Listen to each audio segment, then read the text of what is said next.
This is where Wisconsin wakes up. It's Daybreak with Brian Noonan and Jamie Martinson. Here are your hosts, Brian and Jamie.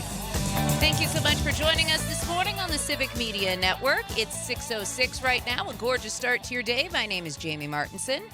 And good morning, I'm Brian Noonan. You caught me mid-yawn, Parker. We should have waited another 3 seconds. Everything would have been great. If you want to get a hold of us this morning, 855-75-CIVIC, 855-752-4842. Jamie, how are you this morning? I'm fantastic. The sun is shining. It's going to be another gorgeous day. Hopefully get to be outside with the puppers again some more.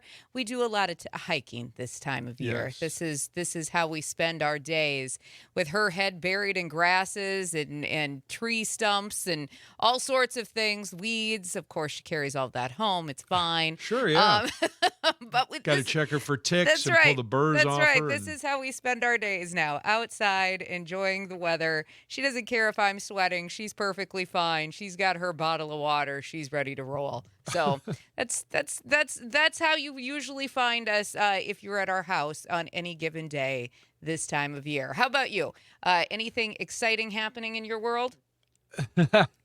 Yes, but nothing that question. there's a lot going on. This is the big try. Yesterday I had to explain to my mom why she was having to move. Yeah. And That's rough. it didn't go well, but it's everybody. A lot of people have had those conversations. Sure. And then one of the dogs is still recovering from a self-inflicted injury. Have you tried a puppy chiropractor? Not yet. I have to bring that because the vet was like, "Oh, it's going to take a little while." I forgot. I actually forgot about the puppy chiropractor. I'm writing it down. I am writing it down though right now. I'm telling you, I know it sounds ridiculous. It really, really does. But it's like people, right? We had a dog at one point. She was part dachshund, and so she was always hurting her back. Didn't matter. She could go downstairs. She could trip over like a line in the hardwood. All of a sudden, she'd throw her back out. And so we took her to a vet, and, they did the same thing. And I love vets for so many reasons, but it's just like people. They started throwing lots of painkillers at her. And then I said to our vet one day, I said, well, I have a really bad back, and when my back goes out, nothing really helps until I get to the chiropractor or like a masseuse or whatever. Yeah. And she looked at me and she goes, well, there are dog chiropractors. I said, well, no, but 2 weeks ago, I guess if you would have told me this, we could have maybe made some progress. Well, sure, but if she tells you that, then right, she's, right. Yeah, and I'm not picking up prescriptions every other day for the dog. And so it's just like doctors. I get it. And not a lot of people have pet insurance, so I also get that. So we went to the puppy chiropractor, and it has become a staple for our dogs. And for especially our one before Aspen, she had to go pretty regularly, like every other week. Now, Aspen only goes about once every 4 months or so. And that's mostly because she's pretty rough. She likes to run headfirst into things. She likes to skip stairs every now and then. She likes to try to rock climb like a mountain goat when we go on said hikes. All right. So about every 3 to 4 months, we go to the puppy chiropractor. She puts her all back into alignment, fixes the neck, fixes the hips. Aspen, and so that's what we do, and it sounds ridiculous. I have written this down. Now I have to do research at some point next week. I have to do research. I don't have not this week. Not going to be a fun. But I have to ask Frank, because Frank, our executive producer, is house sitting. Yes, and I don't know how. Frank, how long are your parents gone that you needed to go and live at their house? Did they leave for months and months, like a European vacation, or? And if so, I'm jealous. No, they left for a week. Okay. But I'm basically here to watch the pool. I have to run the filter. There's a lot of seeds falling from one of the trees. Wait a minute. You have to watch the pool. You're the pool boy? Yeah, basically. Who watches the pool on a normal basis? My parents. And they're retired. I understand, but aren't those things automatic? Like doesn't the filter just run? No, you have to turn the pump on. You have to turn the pump on. No timers in your suburb? No. Really? Not this one. Let's be real. You're also there to feed the bunny. Please I am explain. there to feed the bunny. Please explain this story. because it Oh, was wait, the there's best a bunny? It was the best photo last night that you sent me that I've ever seen, and I got so excited to see a bun sitting at a picnic table. I'm going to send it in the chat So right please now. explain this, because it is the most adorable photo. For anybody who is listening as well, they're going to want a little synopsis of this bun sitting at its own personal picnic table, because it is a very, very pleasant experience. Look, I've realized that when you retire, Oh my God. Wow. she was not kidding. Wow. It's When it's you not it's not a retire- human. It's a bunny-sized picnic table. It is a bunny-sized is. picnic table. Yes, it's So adorable. instead of installing a timer on the pump, your dad built a bunny-sized picnic table. Basically, Okay. right. I'm just trying to There's- get the there's lay a of the bunny. land up there. He's there's a Bunny. bunny that He's- visits every day. Oh, this isn't at the their s- bunny. No, This is a Oh, wild I thought you were there because they had a pet rabbit. no. No. This is just some wild bunny. this is a wild bunny that shows up at 7:30 on the dot every day. It's because your dad Okay. has trained it. You know, And my dad goes out there and feeds him on his little every single on day. his little bun-sized picnic table. Yes. So And your- yesterday I did your go dad out there. build that for that wild rabbit? I can't remember if because they do sell these. I can't remember if I think they bought this. I think my sister bought this for him as a Oh my gag gift God. Oh, so she's for encouraging it. Christmas. Yeah. Wow. And then it's become the bunny's Picnic personal table. table. Yeah. Well, look at how look at the Yes. bun. If you're on the Look at him. stream, look at how happy that bun is. He's a fat little bunny too. That is a Well, yeah, bunny 'cause that he gets gets eaten fed from his every picnic day. table every day. Yeah, he doesn't Yeah. have to forage for food. He's got, he's spoiled. Oh, he's so Wow. adorable. So I go out there yesterday and it's 7:30 and he's not there. Oh, did you Uh-oh. panic? A little bit because I was like, oh my God, if Oh, yeah, this what- bunny It's a got wild snatched bunny. by a hawk or something, like Would your while dad they're gone, would your dad have been devastated? he'd be pretty sad. I would've think he'd blamed be you, pretty wouldn't beat he? up about it. Would it have been your fault? Possibly. Did you have pets when you were a kid, Frank? Did you that your dad would miss a pet, or is he just We at had that age where dogs. he's decided that this bunny is his responsibility now? I think. I think it's very nice. I just Or is he just retired and he curious. needs something else to I think about? I think he's retired and he's got a lot of bird feeders back there, which is why I asked Brian if you're at the age where you're watching birds now. Does he No, give I'm you just- the if they fly past my eye line, then is your dad one of those guys who gives you a play-by-play of what the birds are doing? Yes. Because my mom, I love this woman. She lives in an apartment and she has a dryer vent outside of her apartment. And for the last 2 years, every year around the same time, this little tiny sparrow comes and builds its nest in this dryer vent. And it eventually has the baby birds, and you can hear them peeping outside. I have heard tales of this bird for the last 2 years, including the day that one of them fell out of the nest and died on her patio, and the mama bird my sat and God. chirped at her. She talks to this bird like it's her best friend. The bird sits on her railing of her deck and chirps back at her. And I'm like, we could just get you a real pet, like a small one, if that's what No, you that's a want. lot of No. that. Less maintenance. That's This is- responsibility. This Yeah, is- that's except that's she too can't much. dry her clothes or use her dryer because she's afraid she's going to burn up the babies and the mama bird. And then, of course, the dryer vent is essentially clogged for a good portion of the year because there's an entire bird nest in there. But it's fine. It's okay.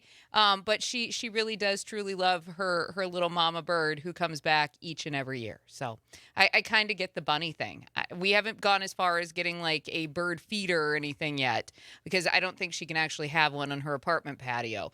But at the same time, I do. Skip the bird feeder. I Get do. a little bunny little picnic table, Get a bunny a little picnic table. table. Yes. Install it. Yes. So I go out there yesterday. It's 7:30. Yes. He's not out there because he's usually just sitting there waiting.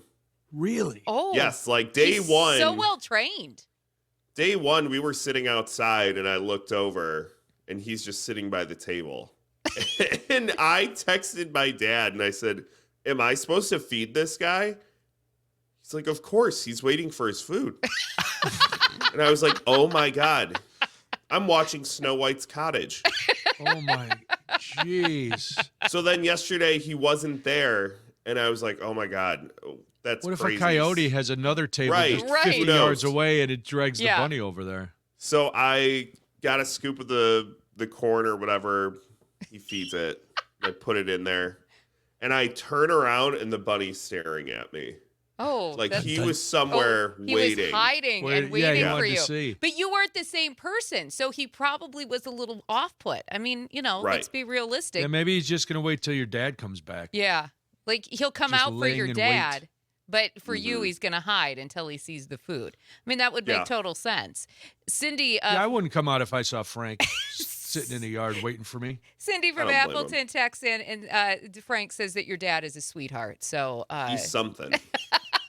is that the adjective you would polite use? term. Okay. All right. How long was it before, like when he first noticed, hey, this bunny keeps coming around the yard, till he decided to foster this bunny? I don't know. I think he's been doing it for like a year. Oh Wow. my gosh. Because I'd be like, we'd get That's home. wild. I think one day we got home from like dinner or something because I was staying out here for the weekend. And he's like, went into the garage or something. I said, where are you going? He's like, I got to feed the bunny. I said, what? He's like, yeah, the bunny. Come here. I'll show Buddy, you. you know. And then I went out there and he was sitting at his picnic table. Has he named this bunny?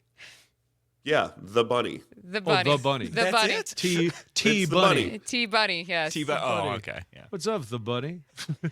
Now I will say. Dad, I love this story.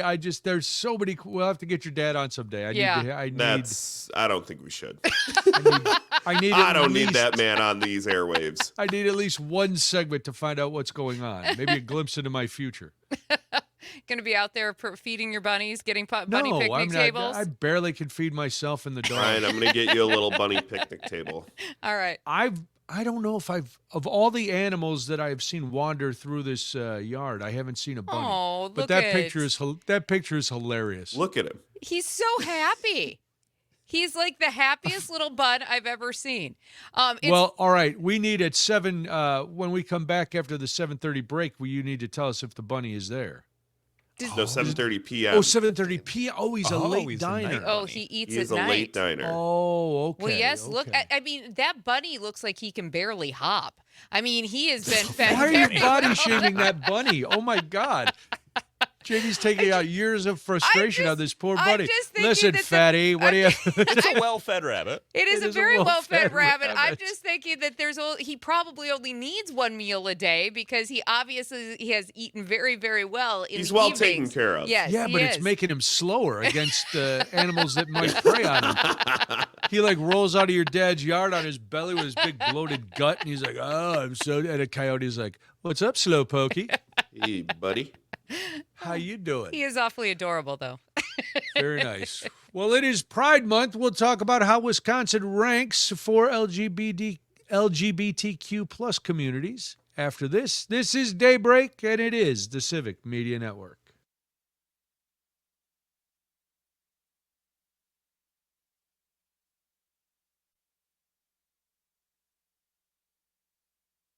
Local voices, statewide impact. It's Daybreak with Brian and Jamie. 6:22 right now. Thank you so much for joining us this morning. Alicia chiming in over on our YouTube chat saying good morning, everyone. Good morning back to you and Alicia Morning, and Alicia. everybody listening on the stream, or I should say watching on the stream this morning. My name is Jamie Martinson. And I'm Brian Noonan. Good to have you with us. If you want to get involved, 855-75-CIVIC, 855-752-4842. This is Pride Month. Yeah, we were talking about so many other things yesterday. We neglected to say that Pride Month, of course, starts in June. And how does Wisconsin deal with it? Now, I know, Madison, very progressive town. Milwaukee, very progressive. You wonder, where does Wisconsin fall as far as safety goes for the LGBTQ plus community? And it's kind of sad that we still have to talk about that's still an issue that we have to think about. Oh, how safe is it? it should be safe all the time, and it shouldn't be a big deal. I mean, I know why it is. I know it because of years and years of oppression and having to live. That's why it's a big deal. But someday maybe we'll get to a point where we can still have Pride Month, but it's not as like dire, and we don't have to worry about the safety part of it. That people can just exist, you know, like everybody else. Well, good news though for Wisconsin, we have slowly become more inclusive for the LGBTQ plus community. A lot of states, they're trending the other way, though. So good. Out Leadership ranked Wisconsin as the 22nd safest state in its 2026 LGBTQ plus state business climate index. It's a report intended for company leaders who seek to incorporate the community in businesses.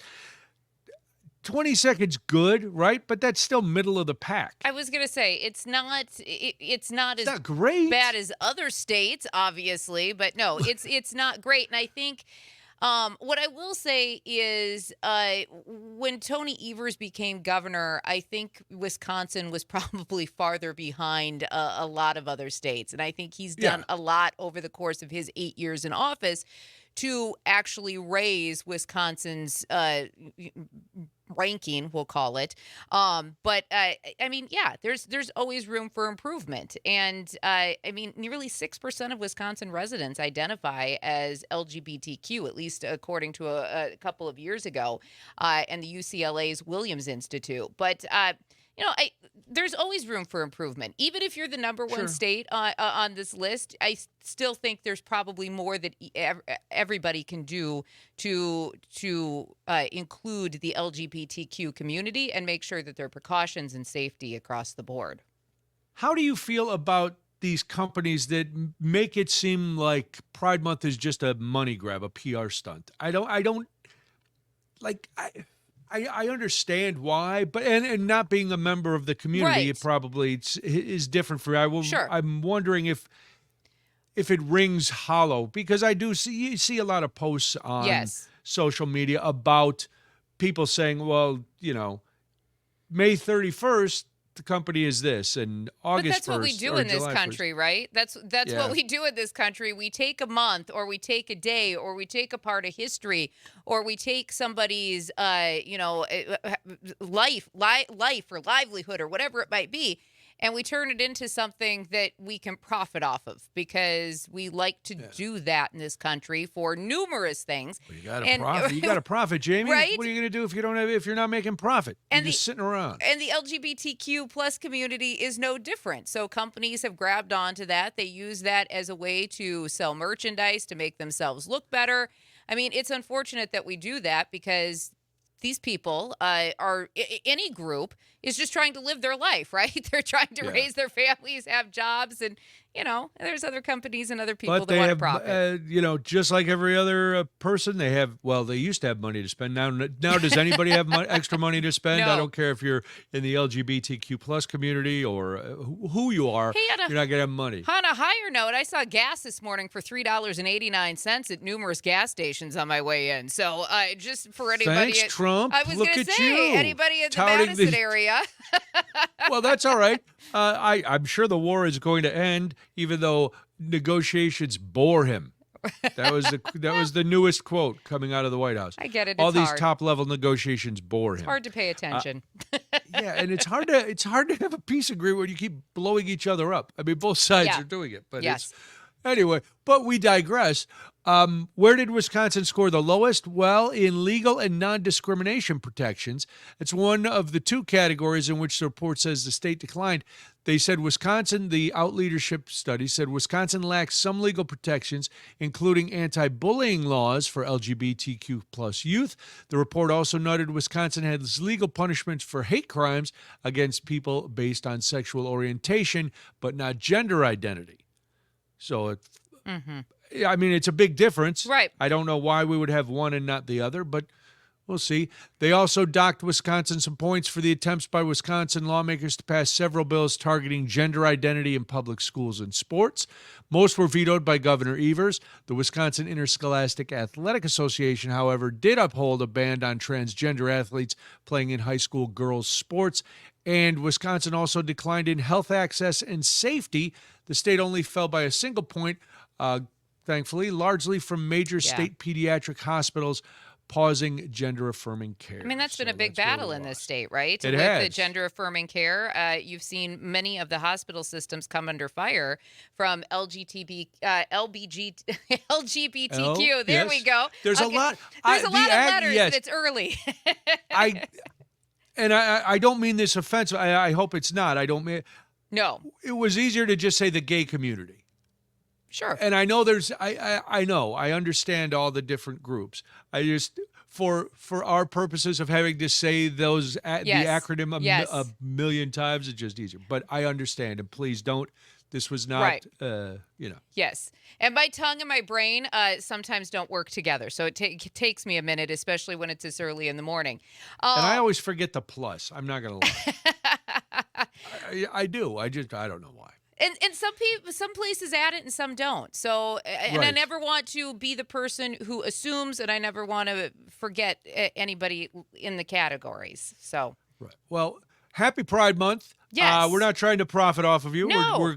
We're glad you're listening, just like everybody else. We're glad everybody's listening. We're going to celebrate but it we right do along celebrate with you. Pride Month. Yeah, definitely. I love bright colors. All right, when we come back, there is so much more. Across the state of Wisconsin, Daybreak with Brian and Jamie is back. 6:35 right now. Thank you so much for joining us this morning. We do appreciate it. Just over a half hour away until you have another chance to win with our multi-state text to win contest. Be listening for the word of the hour and have your Civic Media app ready. Hey, if you were listening yesterday, you know that we ran into a few technical glitches. Those have all been fixed, so no worries today. Everything's taken care of. Yes, and Parker, you were actually right. You were actually correct as to why there Oh, was is an that issue. right? Because really funny. start is a prompt, and it broke the system yesterday. Oopsies. So there you go. All the tech geniuses at this company, and nobody went, you know what?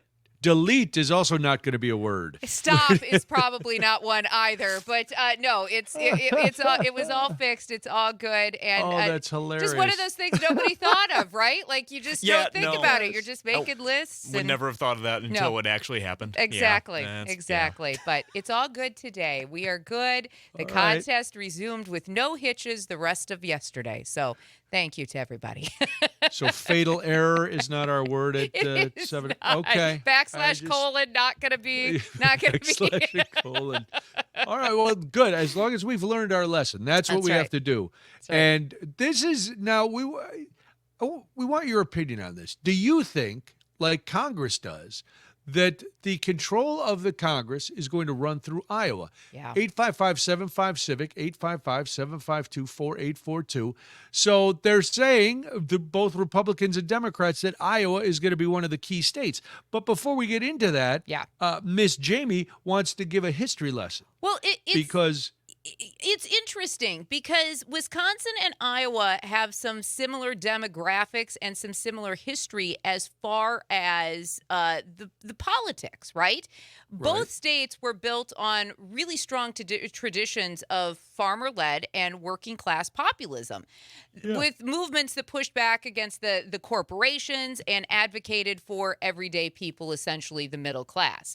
Wisconsin, though, became more known for its progressive reforms, the strong unions, public education, and the legacy of the Wisconsin idea. And we also can thank Bob LaFollette for implementing some of that throughout the state of Wisconsin. Iowa, though, their populism is rooted a little bit more heavily in agriculture and the rural communities. And it was during the 1980s, during the farm crisis, that Iowa became a center for progressive pro-farmer politics. Wisconsin, though, stayed a little bit more balanced with the strong labor and the progressive movements while growing a lot of the conservative influence across the state. Over the last decade, though, the two states have obviously taken very dramatic paths. I mean, the last time that Iowa voted for a Democratic president was for Barack Obama twice. We have not seen them vote, quote unquote, blue since then. They've shifted firmly Republican. Wisconsin obviously has stayed a little bit more of a swing state, mostly because of research and analysts, way smarter than me, because of the fact that Wisconsin has two urban areas to kind of buoy them into the purple. If Iowa had more than just Des Moines and a couple of pockets, a very small blue voting area, they might be a little bit more of a swing state. But because they don't have the sort of population areas that Wisconsin does, they've firmly tilted red at this state or at this point. But both states actually still embrace populist politics.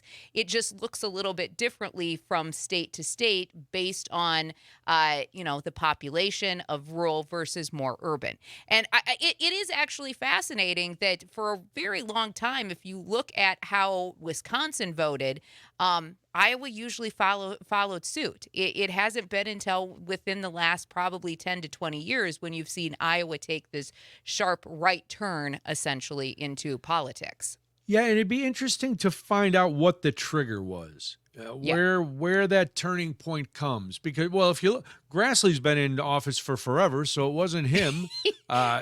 He was there before politics. He's 93 years old. He will be 93 at the end of this year, and he has been in office since I've been basically 2 years old. I am going to be 48 in October, by the way. I have been. All right, well, don't put that down. We got it. Jamie's hinting for a birthday present. I'm not hinting. We get it. I'm old. I'm old. We'll get you. So I'm old. So he's been in office for a really long time because I'm really old. That's the point. No, and we get it. Don't worry, we'll take care of you. Parker, we'll start booking it now. Yep, a I got birthday, it. There we go. A big hootenanny. You there and Frank get on it. Okay. Let me know what I need to do. And we'll have a clown, hootenanny. and we'll have a big bird, big happy birthday bird cake. There we go. And all of that stuff. A parrot will pop and out. then we'll gerrymander the cake. There we go. Instead of giving all the cake to Jamie will just get a little bit of the There we cake. go. And we'll get all the cake, and we'll just call it a gerrymandered birthday. I love it. Then you don't even have to buy the whole cake. You can just buy a piece. It's That's fine. right. We're just fine. Cheaper You just get that a way. little. We work Here, on a you radio get budget here. I know how this works. You get a cupcake, and we get a cake. There we go. There we go. all the things we'll get. That's right. We'll make it very, very Jamie centric. There we go. But yeah, Chuck Grassley's been there forever. He came with the corn, so I don't know where Iowa made that flip and what it is. Well, you mentioned it. It's Milwaukee, Madison, and Green Bay, the big urban areas that have kept the balance, because I've always been fascinated by the fact that the Republican Party started here in Wisconsin. In Ripon, yes. Yes, at the Little White Schoolhouse. Yes. Which I'm fascinated by, the Little White Schoolhouse. Great little area. It's very interesting, the history of politics here, but then the state did get more progressive and more Democratic leaning, but then still kept its conservative roots. So they're now nationally, both parties are saying Iowa's where we have to win. And Republicans are campaigning on their record. They say they've delivered tax cuts, conservative policies, border security, and economic growth. I don't know. If you talk to some of the meatpacking places in Iowa, they're probably, the border security not probably as tough as they want to tout. But we don't look there. No. We just and noted not a lot of ice raids. No, there is not. Plants. There is not a lot of ice raids there. So that's fine. I also find it interesting that Iowa Republicans are really leaning heavily on their loyalty to the president. Now, he remains, I will say this, as you look at the polling that comes out on his popularity, keep in mind that on a national level, he is down to around 34%. But he still has firm Republican support. It is still very high at this stage. Where he is losing drastic support is with the independents. And you are going to need those independents to essentially win any sort of election. But Republicans in general, it wavers poll to poll. Yeah, and based it's on the still economy. not great. It's not, It- but it is still really high for what is happening in the country based on things Right. that this president said he would not do as president, and here we are, right? So it's and something the to fact keep in mind. that the policies really don't seem to be helping farmers. I mean, every once in a while he throws them a bone to try to keep them placated, but overall, look at what the farmers are dealing with right now Yes. because of the tariffs and the war and everything else. This is not a farmer-friendly economy. Just viewing it as an outsider, but talking to Pam Yonke and other people, I'm also surprised that a lot of these Republicans, especially ones who aren't as entrenched, are still hitching their wagon to Donald Trump when as you mentioned, they're trying to court the independents. The independents are the one that they have to hold on to. Well, if the polling numbers and everything else indicates that those independents are drifting further and further away, it would seem just on a very simplistic basis, a bad move to hitch your wagon to the star. Especially, and now we see things starting to unravel for him, and things are not, he doesn't have the power that he has, and he did not win this war. He took us into a quagmire, and there's so many things that you should be cautious of, I would think. I would think so, and Democrats are hitching their wagon to the point you just made. That's essentially their point when it comes to Iowa, because what both parties say is that that the Senate, especially with Joni Ernst deciding not to run again, and that seat being open, is essentially what is going to shift the power in the Senate. So Iowa is where everybody is really focused on, which I find fascinating because it has been so solidly red. So obviously, knowing, these parties, they have a lot of information that the rest of us aren't privy to. So they know a little something. They're seeing that there's something there that can be shifted. And I would say that the one district that everybody is watching closely, if you're somebody who loves politics, I know we aren't going to be electing senators in this state. We've got enough of an election on our own between the governor and everything else. But if you're interested in following, how Congress could shift, Iowa is really going to be the race. And it's the 2nd district. They have 4 districts. The 2nd district of Iowa is really where the focus is for a majority of these parties. But Democrats are bringing it home essentially to the kitchen table issues. They're talking about the inflation, the healthcare costs, the housing affordability, tariffs, and to your point, what is challenging the farmers. They are really going out and courting the farmers and trying to do a grassroots effort. And it's funny because as I was doing a little research on this, both parties are now establishing firm grassroots door-knocking efforts throughout Iowa. That is what is happening. So, folks in Iowa, you're going to be the new Wisconsin, essentially, because they are making an effort to essentially flip what's happening in Iowa. Well, and the governor's race there is one of the biggest things too, because it's there's no incumbent. This is the chance, and if voters get out, and both parties, and this is everywhere. This is not unique to Iowa. We talk about it here. The turnout, you got to get people out, which goes to your door knocking campaign and courting those independents and making people aware of what you actually stand for and what you really want to do. But the governor's race is going to be a big one to watch. If that flips, maybe the whole state Republican stronghold begins to deteriorate. Well, and Kim Reynolds has been a governor who has, a lot like what has happened in other states, she has that party together all the time. Agree with her, disagree with her. There is no defectors in a Kim Reynolds government. And so I think it's going to be really fascinating to see, because it's essentially, we talk about Wisconsin being a testing ground for a lot of the things that we see happening in the country now. Iowa is now starting to kind of emerge into that a little bit, at least this election cycle. And I know it ebbs, I know it flows. There's always new areas, but it is going to be a fascinating race, especially over the next few months. And I know that right now there are several people vying for that Senate seat for both parties. There's a lot of competition right there. But I think it's going to be who resonates the message the best, right? Can you afford things? How is your grocery bill? How is your gas bill? And I think whoever can get that message out and convince the voters that those policies are actually affecting them, it's going to come down to who is effectively the best messenger.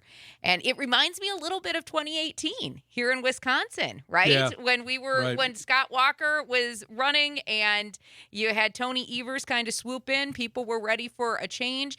That's what it's reminding me of just a little bit as we watch the similarities play out.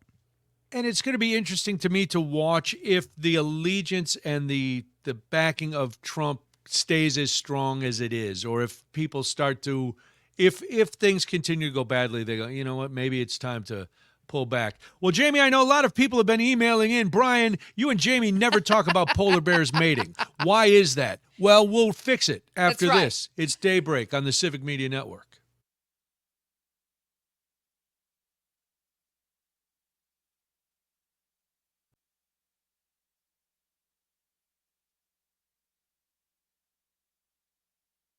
Local news, community stories, and the conversations that matter most. Now, more Daybreak with Brian and Jamie. Good morning. Thank you so much for joining us today on the Civic Media Network. It is 6:52 right now. My name is Jamie Martinson. And good morning. I'm Brian Noonan. Parker playing a little romantic bear mating music for this next door. Bears are my spirit animal because they're big and lumbering, and they look very approachable and cuddly, and then they will rip your throat out with one swipe of their hand. It's just, don't underestimate a bear. That's the thing. And so I love bears of all sorts, grizzly, brown, polar. And that brings us to the zoo here in Madison. Now, I haven't been to, is it the Henry Vilas Zoo or Vilas? Vilas. Henry Vilas. I Yes. apologize. I've not been to the Madison Zoo. It's a I lovely honestly little didn't zoo. know Madison had a zoo, but Yes. now I do. And I also know they have polar bears, so I'm going to get there. And I know these polar bears are getting busy, so now I'm intrigued. Well, that's what So they everybody's brought- hoping anyway, right? Yes. Well, they brought in Seiko. They brought in Nora. Nora, She yep. was she's a female polar bear, and they wanted to know if she'd vibe with Sika, who was their 16-year-old male polar bear. He came to Madison from Lincoln Park Zoo in Chicago in October. Well, in February, I guess, reports are, and this is creepy, they spent 3 days mating. Parker, can you imagine? 3 days. Oh. 3 days, buddy. Come on. I mean, when you're a polar bear, 72 what hours else are you going to do? of polar love. First of all, kudos, Sika. 16 years old. Yeah. Still getting it done. It's hard to get romantic when everybody's staring at you and watching out your every move, right? And marking Yeah. it down and writing Kids notes. are banging on the glass and looking at you. Hey, what are the polar bears doing, Mom? Oh, Yeah, it's a little hard to be, in the mood and romantic in those that moments. one sounds like Dad. But kudos, So though. they're trying to, because Sika was brought to the zoo and so was Nora to procreate. Yeah. They needed more bears because there's not a lot of polar bears, and the Vilas Zoo has been working with the Polar Bear Population Alliance, which is terrific. I didn't realize there's only 35 polar bears at facilities accredited by the Association of Zoos and Aquariums in America now, because I'm like, the Brookfield Zoo in Chicago has a couple polar bears. Sure. We know now you got 3 up in Madison. So that's 5 right there. Right. Yes. Gary in Madison chiming in on the conversation this morning on our text line. He says, historically, Madison's Park Zoo has managed one of the highest rates of reproduction in polar bears in captivity in the world. Wow. That's fast. I feel like that's a story in itself. Really. We got to get some behind the scenes. That's right. But I find this Don't look, fascinating. Parker. Don't look up polar bear mating on I the am work not computer. going to be Just looking in that. case. No. You're gonna No. get some weird This things. is And you research I will mentioned not be it doing. because the Vilas Zoo actually has 3 of those 35 bears, Nora, Yeah. Siku, and a 27-year-old female named Barrett. And those 3 are the only polar bears, by the way, in Wisconsin. And you can see them here in Madison. So Well, Yeah. I'm going to be up there next week. I may have to Yeah. take a side trip to the zoo. I love watching the polar bears swim. I know they're fascinating, aren't they? It's very calming. It's like, It look at these is. giant animals, and they Yes. just. Yes. And then I love somebody will always be standing there. Their hair is really black. yeah. Everybody knows that, Johnny Science. We don't need you breaking down polar bear lore for us.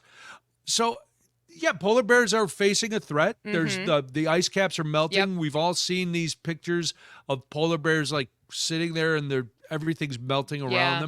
them. And so they're trying to increase the population because I don't know where they get the blubber. From the blubber. That's part of the reason. That's part of the reason that because polar bears eat seals to get the Yes. blubber, and Yes. seals are diminishing. So I don't know Right. where the Voss Zoo is getting blubber. I have There's so many jokes there. I'm not going to make any of them. I feel like these are conversations we're going to definitely have to have with the zoo. And I do find this fascinating. I would really love to I know do more too. about the fact that they have this reproduction effort at the Voss Zoo, because this is really cool.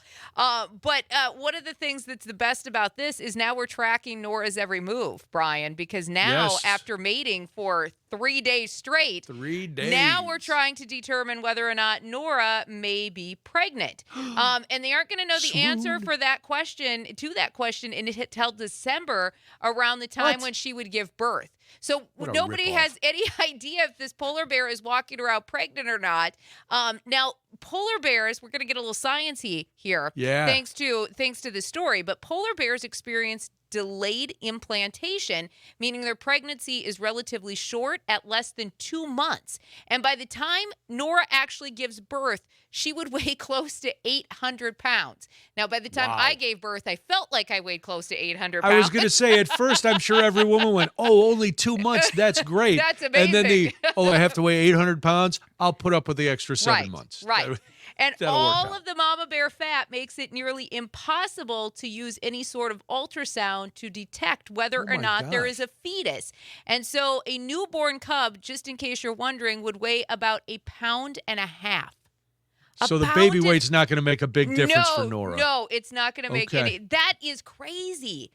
Science Wow, is cool, 1.5 people, first pounds. and foremost. Science is really cool, but now I'm enthralled in this. Now I want to know Well, yeah. whether or not Nora is going to have a baby. We need it to be like in Anchorman, the Ron Burgundy story, and we need to be making sure tracking the panda birth, Yes. but we're going to track if Nora is pregnant, and then we'll have a baby shower. Right. If we find out around Yes. Christmas that Nora is, then we'll have a baby shower.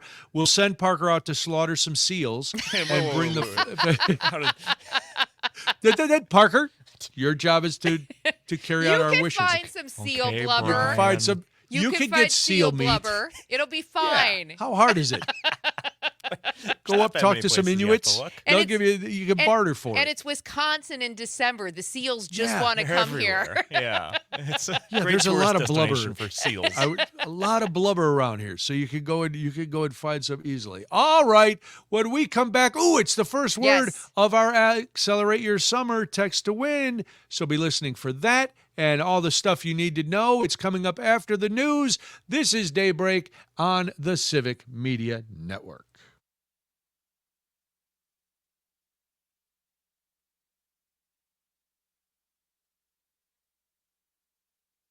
Wisconsin wakes up here. Back to Daybreak with Brian and Jamie. 7:06 right now. Thank you so much for joining us this morning. Hopefully you're having a great start to your Tuesday. My name is Jamie Martinson.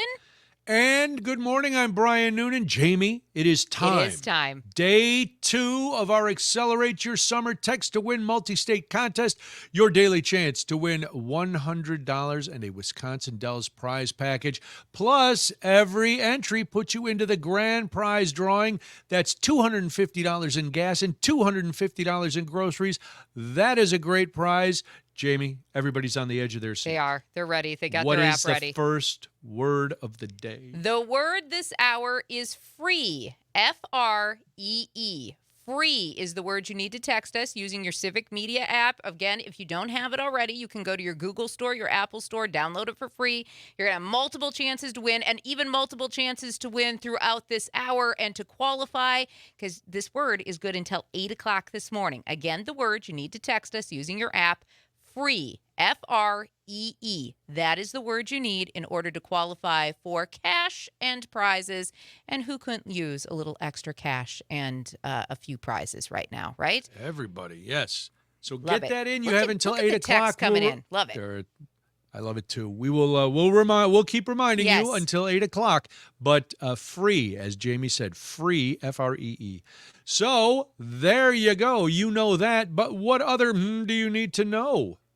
It's a wake-up call in more ways than one. Time for some you need to know. Well, this is a nice way to start Pride Month, isn't it? An Appleton man was arrested yesterday, first day, after allegedly removing a pride flag outside the Outagamie County downtown campus and pouring gasoline on it. According to the county sheriff's office, the man took down the flag, placed it on the ground in a parking lot, and began covering it with gasoline. Deputies intervened and arrested the man before he was able to set the flag on fire. Suspect was taken into custody and booked into the Outagamie County Jail. Authorities say the investigation remains ongoing. Seems pretty cut and dry.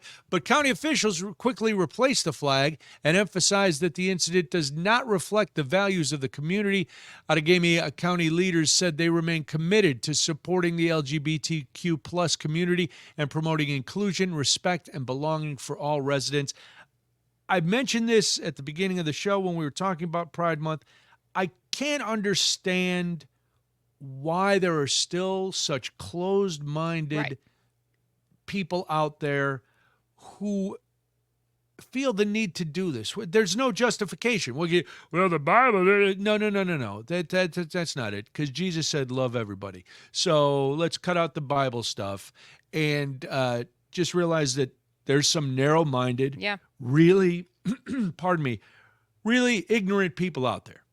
Yes. Because why else do you do this? What does it matter? I like. It doesn't affect you. Who cares? If you don't listen, if you don't like gay people, lesbian people, anybody in that community, then don't be one.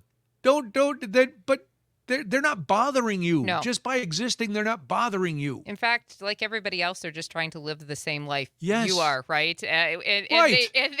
They don't really need you to continue to point out that their life might be a little bit harder, or it's just a reminder of why we have Pride Month, or why we commemorate some of these different groups, these different organizations, these different minority communities. This is why, because this is why we do it. Because of people like this. Yeah. And people have been marginalized and Yes. harassed for forever. Yes. And just because now all anybody is saying is treat everybody the same. Yes. Absolutely. It basically comes down to it. It doesn't matter racism, bigotry, homophobia. Just treat everybody the same. If you treat everybody the same, it's so much easier, because then you don't have to remember who you have to hate and who you have to treat one way and who you have to marginalize. It's also easier when you just leave the house because you don't have to ask any questions. That's true. It's just easy. Just treat everybody the same, because when you leave the house, no questions asked. You go about your business. They go about their business. And everybody just copacetically mingles among the world. Life is hard enough But as Jamie, it is. I can't wear a rainbow T-shirt or people think I'm gay. All right, Cletus, how many rainbow T-shirts were you wearing before? Well, I would never wear a rainbow T-shirt. Okay, then shut up. In other headlines from Stuff You Need to Know, it turns out that beef prices have now reached record highs, with the average price of a pound of beef hitting $9.64 nationwide. Steak prices are up about 16% from a year ago, while ground beef prices have risen more than 14%. Experts Yes, they have. Yes, experts say years of drought have reduced cattle herds across the country. Higher feed costs and other expenses have made it difficult for farmers to expand production.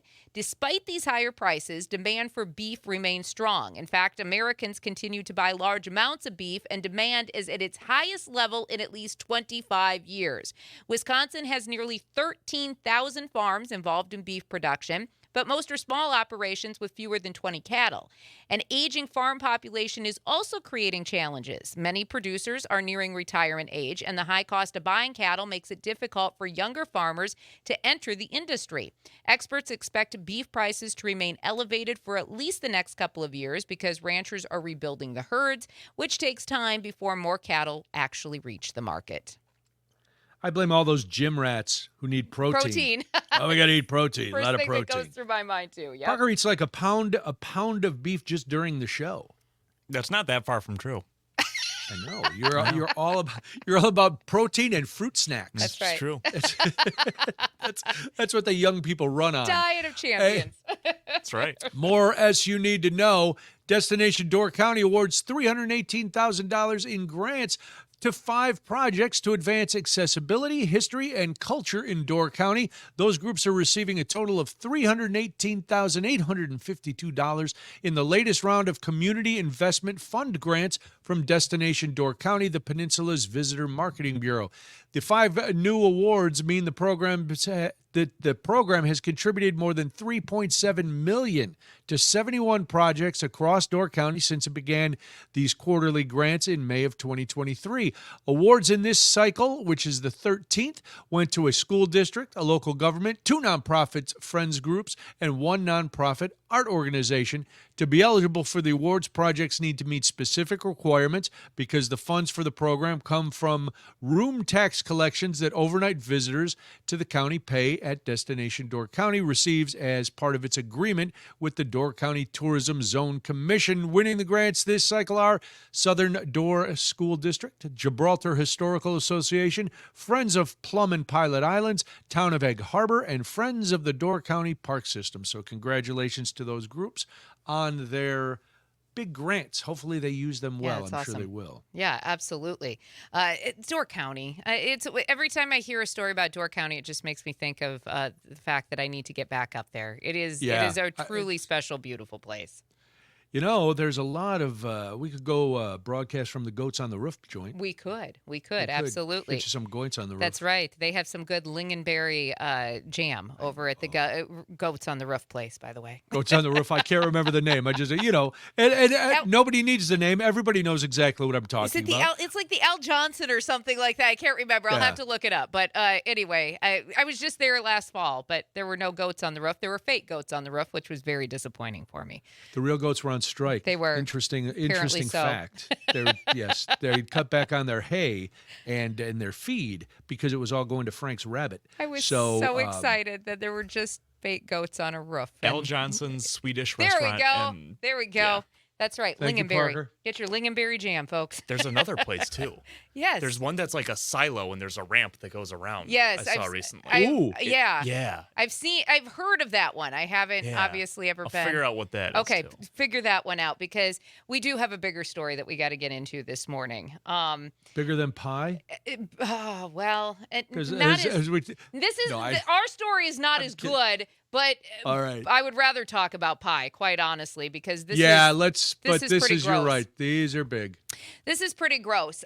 So it turns out that the Minnesota Republican Party is taking a little heat right now because they had their state convention last weekend in Duluth. And after they took a moment of silence, I have to pause and choose my words carefully here this morning. They took a approved moment of silence for Derek Chauvin. If you remember that name, he was the former Minneapolis police officer convicted in the 2020 murder of George Floyd.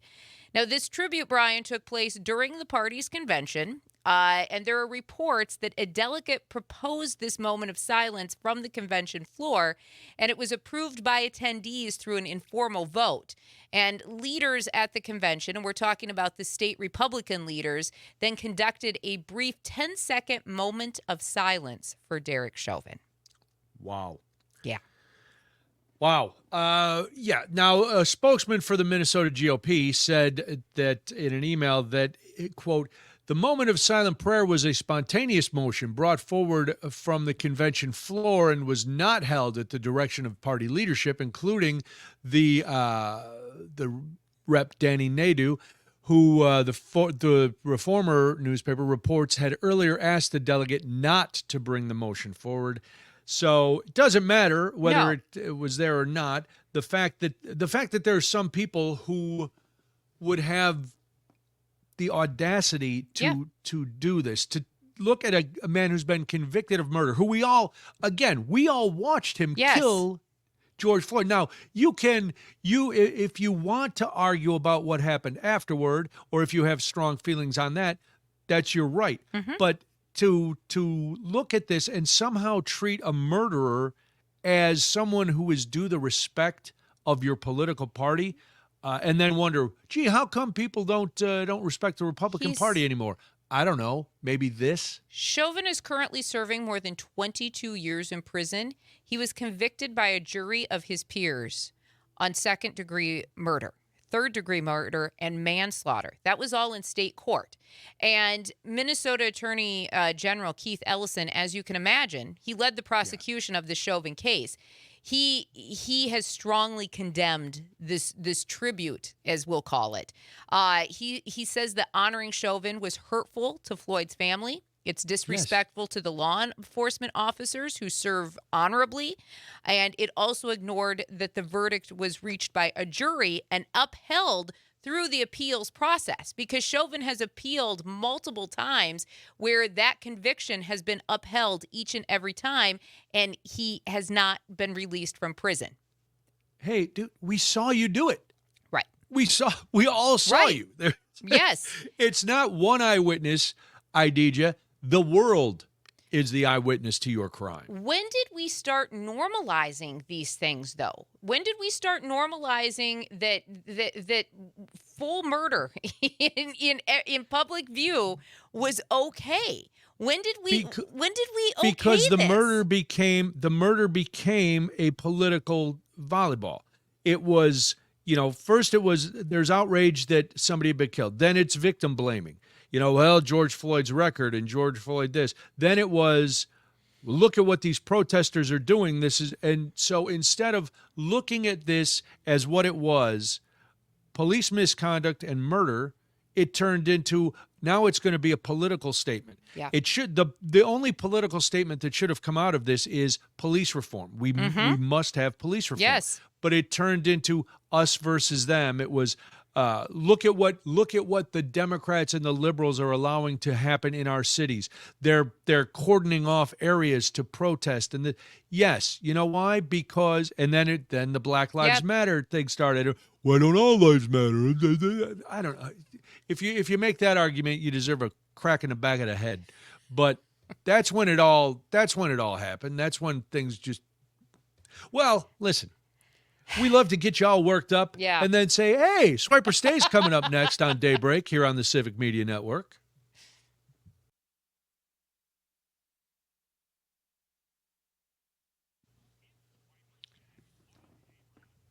$7:22 right now. We hope that your morning is going well. It is time for Swipe or Stay. Our senior producer, Frank, is going to join us now because we are going to talk a little less politics and more about pop culture. And Frank, how are you today? I'm good. I think we've got some pretty good stories today. Good. I like the lineup. Top think to we're ready. bottom. I think we're ready. Let's see what we got. Oh, man, is this not working? There we go. Hey, Got some really we're good working. stories. I was I'll like, tell you go. tomorrow. Boy, that was Man, anticlimactic. Okay. Yeah, that, Man, Oof. all right. A-list take two. artist. Shut up. A-list artist drops surprise track for upcoming movie. Oh, I know that story. We know what it is. Yes, Stay. stay. Let Frank have his moment. After yet another series of Easter eggs presented like a suspicious countdown on the singer's website and billboards around several cities around the world, Disney and Pixar have confirmed that Taylor Swift is releasing a new original song, I Knew It, I Knew You, for Toy Story 5. Was anybody surprised by this? Only Woody No, and but Buzz. look, it's all in levels, right? Sure. There's certain fans, like my wife, that notice the background to the 1989 Taylor's Version album on Spotify being changed from seagulls in the background to Toy Story clouds. Sure. Really? And yes, Okay. Wow. this is a glimpse into the Taylor Swift fandom. This is what she does, is she does stuff like she this does. to get the internet in an uproar. Good for her. And then they confirm Whoever's it. behind her stuff. That's very clever. Yes. Very smart. I mean, She She's very good at the marketing of herself. I mean, she's better at laying these Easter eggs for this, though, than anybody will ever find out about this upcoming wedding. It's The wedding. Listen, I think she's Toy better Story at 5 is promoting gonna this make her a lot movie more than money. Pixar. yeah. Well, and maybe that's what Pixar was hoping. I mean, if you've got Taylor Swift promoting for you, do you really need a marketing department at that point? no. No. Because how many One, people are going to go just to hear the Taylor Swift song in the theater? Of course. Yeah. A ton. I'm going to go because Frank will be there. Toy Story is my favorite love Disney Toy movie, Story. period. Oh, Toy Story is one of my favorites. I've seen them all, Frank, just so you know. Yep, they should have stopped at 3. Yes. Anyway, the song is dropping this Friday. The movie's going to release on June 19th. Are we going to feature it on Swipe or Stay? Of course. Okay. All right. That's what we do here. Is Taylor it- posted saying, I've always dreamed of getting to write these characters who I've adored since I was 5 years old watching the first Toy Story movie. Awesome. I fell instantly in love with the movie when I was lucky enough to see it in its early stages, and I wrote this song as soon as I got home from the screening of the current movie. And don't worry, everybody that's a Taylor Swift fan. She's currently selling pre-orders for the single. Of course she is. And there are 3 different variants Of you can course. purchase. Stop it. Of All right, course. that's where it gets a Because little not like. only does she market the movie well, she also markets herself well. What kind of variants? Acapella, There's hip hop, CDs. and No, there's an acoustic version and a regular version. Sure. okay. And there's 3 different CD covers. Oh, so different They're art. collectible. Love it. Okay. Okay. All This right. is what she does. and her She's a fans mastermind. and her Good for her, and yeah. her fans will buy all 3. Now, We did everybody, not. I love that everybody keeps saying she. The Taylor Swift machine is doing. Taylor Swift is very talented. I don't doubt it, but she's not talented in all these aspects. She's got a machine that's working to keep Taylor Swift the brand alive. No, her publicist Tree Payne is truly a mastermind. I don't know what she gets paid. It's not enough, but if you Yeah. want to go down that rabbit hole, go And for isn't it true that Taylor Swift's dad still makes a majority of decisions and has to be involved in a lot of that? That I don't know. Okay. All right. I know he was an early investor Sure. in her career, monetarily speaking. All right. We've got so more that stories, right? Yes. Okay. Could be. Former Wisconsin Badger joins network television. Stay. It's painful. I'm going to swipe. I want What? Parker to get What do involved you mean in it's this. painful? Stay. I need to hear this explanation now from Jamie. CBS Country, let's ride, as Russell Wilson would say. Former Wisconsin Badgers quarterback Russell Wilson has announced that he's joining CBS Sports. Oh, It's my important to gosh. note that Russell Wilson has not officially retired from the league. I was going to say. I thought. Yes, he has. He He- just doesn't know it.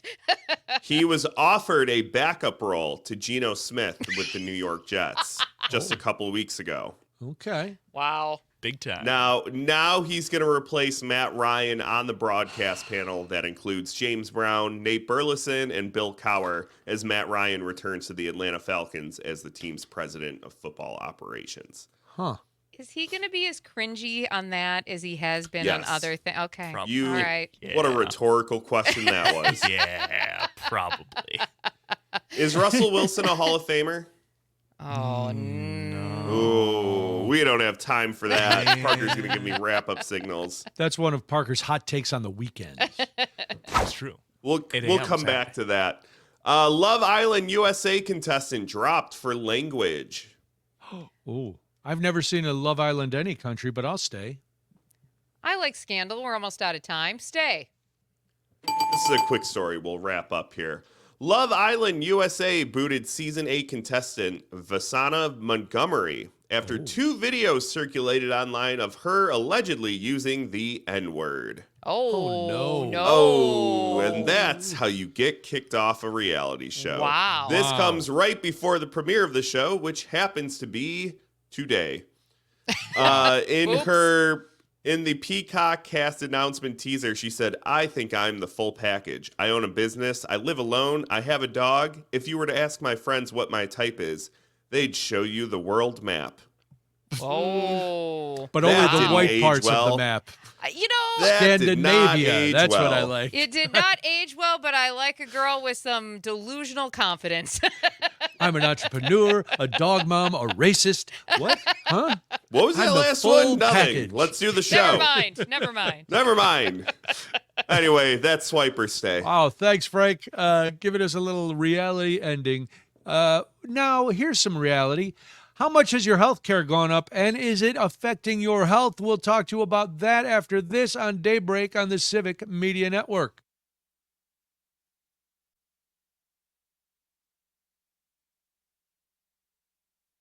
All facts, no fiction.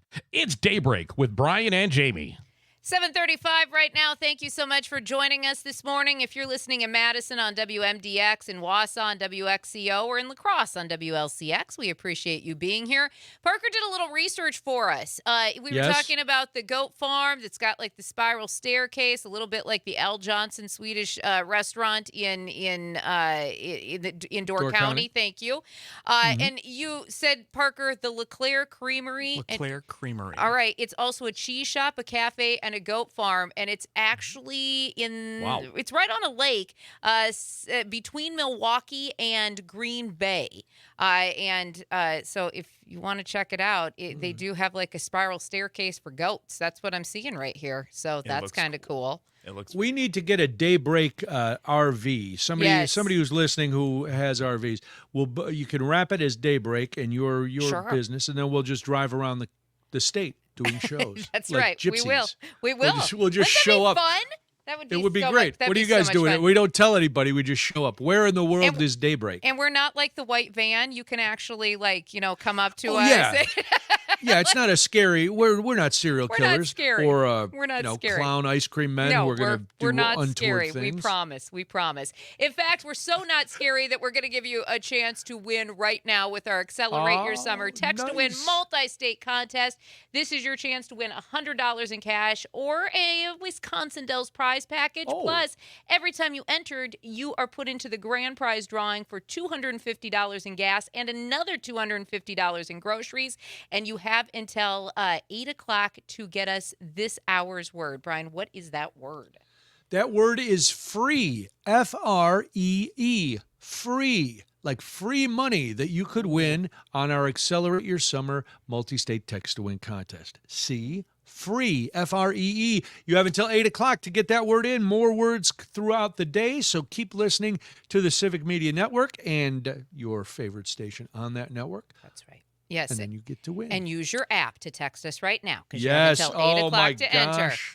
The app, Jamie, The the app. bane of my existence, only because I can't believe everybody doesn't have it yet. Right? It's So free, that is people. why. It's a free app. Free app. Just get it. Just put it on your phone. You got a million apps. You can listen Add the to Civic us. Media You app. can listen to all sorts of music stations across the state.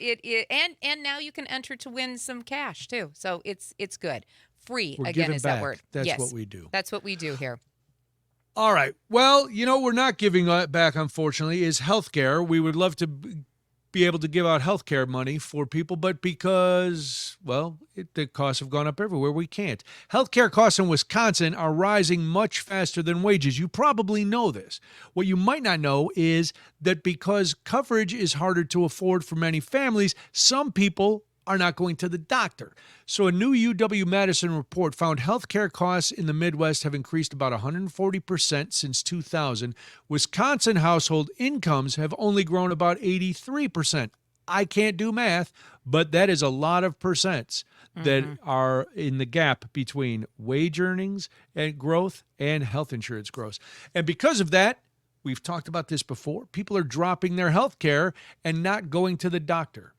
So things are not looking good as far as researchers who say Wisconsin hospitals charge private insurers some of the highest rates in the country compared to Medicare, helping drive up premiums and out-of-pocket costs. So people are saying, I would rather just roll the dice because I can't afford my premiums. I can't afford these copays. I can't. And you go to the doctor and you know you have insurance, and yet you still get hit with a giant bill. Yeah. You're like, how did this all go up? I'm not making any more money.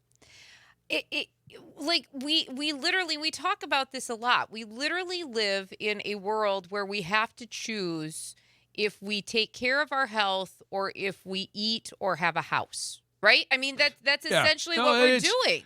It's horrible. Yes. I mean, we're supposed to be. The thing that always gets to me is everybody touts the fact that, we talk about immigration because this is where people want to come. It's free. Life is going to be better here. And I understand that for a lot of people, depending on where you're coming from. But when you really look at how we take care of our own citizens, it's not great when we're making them choose these types of situations, and we can't even give them an affordable wage so that they can then afford insurance to take care of themselves. It's a sad state of affairs when you look at it in those terms. And I hate to be a Debbie Downer about it, but literally, you're dealing with your mom and having to move her. I deal with my mom on a daily basis and her health and the fact that she lives on my dad's Social Security because she always took care of businesses but didn't take pay.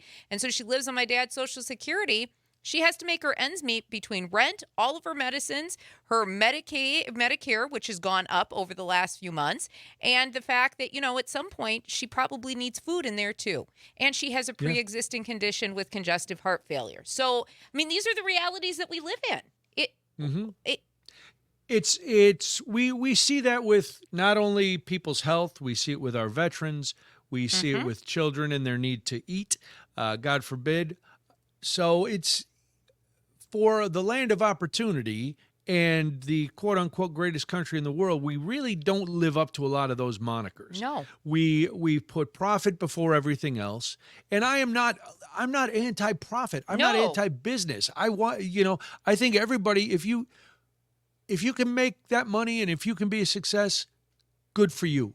I really don't harbor any grudges. No. I think everybody needs to be, going back to our conversation about behavior, treat everybody the same. Sure. If I have to pay taxes, everybody else has to pay taxes. I'm not saying only the rich should pay taxes, but the rich shouldn't have more because they have the availability of lawyers and accountants and things.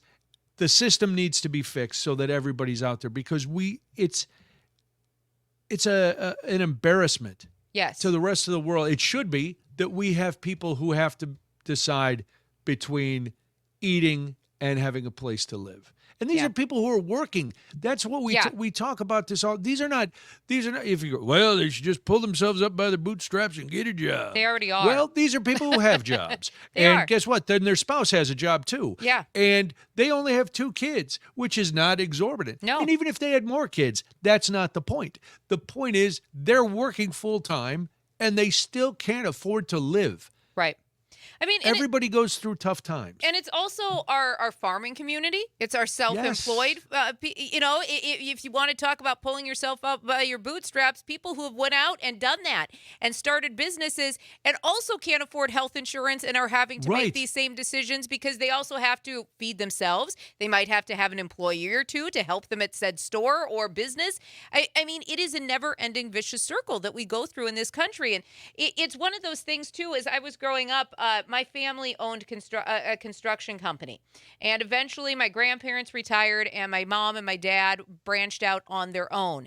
And I used to sit and listen to the conversations because they only had a crew of my dad and 2 others. And they did major projects, right? Where they did custom homes and they did all of these buildings. And they worked with some of the bigger businesses in the town that we were at in South Dakota.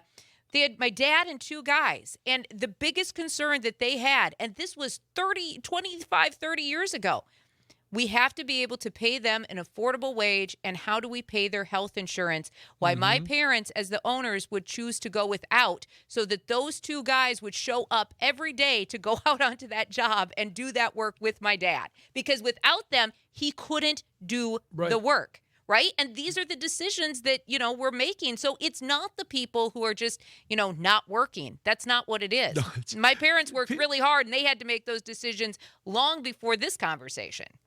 And to be honest, most people want to work. They don't. You may complain about your job, but you know you got to work.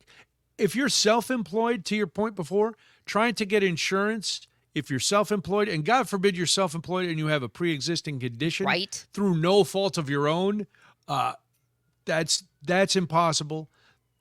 For all the years I was self-employed, thankfully my wife worked at and she has diabetes, so she could never be self-employed or she wouldn't have any insurance. Right. So she has to work at a big enough place that they cover insurance. It's when that's your driving decision on how you can live your life, it's a pretty sad state of affairs. It is. It is. But there's a lot of money keeping us from having a different healthcare system. There is. That money's not going away. And to the point of the Wisconsin State Health Assessment, I want to get to this because it's upsetting. Just under 1 in 5 Wisconsinites have reported having poor or fair physical health. But among the people with the lowest household incomes, that rate was closer to 1 in 3 because people are not going to the doctor. The report looks at how factors like income, housing, and the environment affect health outcomes in the state. Just over 10% of adults did not see a doctor when they needed to because they couldn't afford it. Yeah. Let that sink in for a minute. Now, it's about the same rate as it was the last time they did this assessment in 2020. 94% of Wisconsinites did have health insurance as of 2023. That was similar to the rate reported in 2020, but now 2023, that was 3 years ago. Yeah. And things have changed a lot in these last 3 years. Let me tell you, I know I talk about my mom's health a lot, but I mean, we live this every single day. This is what we live. She's got a bad heart. We know this. We know that, there are times she probably needs to be in the hospital. And she called me a few weeks ago. She calls me frequently. And she'll say, my heart's really bad today. And she'll call me just to let me know. And I'll say to her, do you need to go to the doctor? Do you need to go into the ER?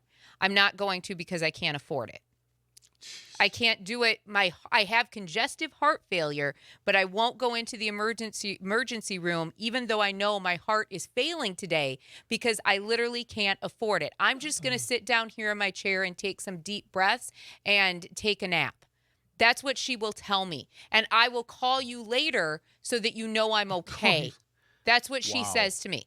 And that's how she is operated because she is so afraid that if there's not something seriously wrong with her at the end of that visit on Medicare, she is going to end up with thousands and thousands of dollars in medical bills that she literally cannot afford on her fixed income. Right. I mean, and that's just where we're at. And I'll be honest, as a stay-at-home mom for many, many years, while we ran our own businesses and I did some part-time gigs out of our home studio, there were times that, I'd be super sick. My kids were one thing. I always took them in. But if I'd be super sick, I'd be like, I'm just going to wait it out because I know I don't have the money to pay for whatever this bill is going to be. And, and that is a minor incident, right? Like minor. We're talking viruses or whatever, something that probably needed an antibiotic. But so there are people who are making this choice with serious health issues. And literally, when we're talking about that, for some people, it comes down to survival. It's literally life and death for some people if they're having to make this decision because they can't afford to go in. There's no words for that. No, and then you multiply your mom's case by how many hundreds of thousands across the country, and the fact that those, like using your example, well then not only are you affected because your health gets bad, then your employer's affected because you can't come in, and then somebody else might get the whole. It's a house of cards that we've all been told we have to play, and yet there's only one winner, and it's the insurance companies. Yeah. That's it, and Big Pharma. But all right, well, listen, man, we are upbeat today, friends. It is, oh my goodness. Well, we will be back. What will we talk about then? Who knows? But you'll hear it on Daybreak on the Civic Media Network.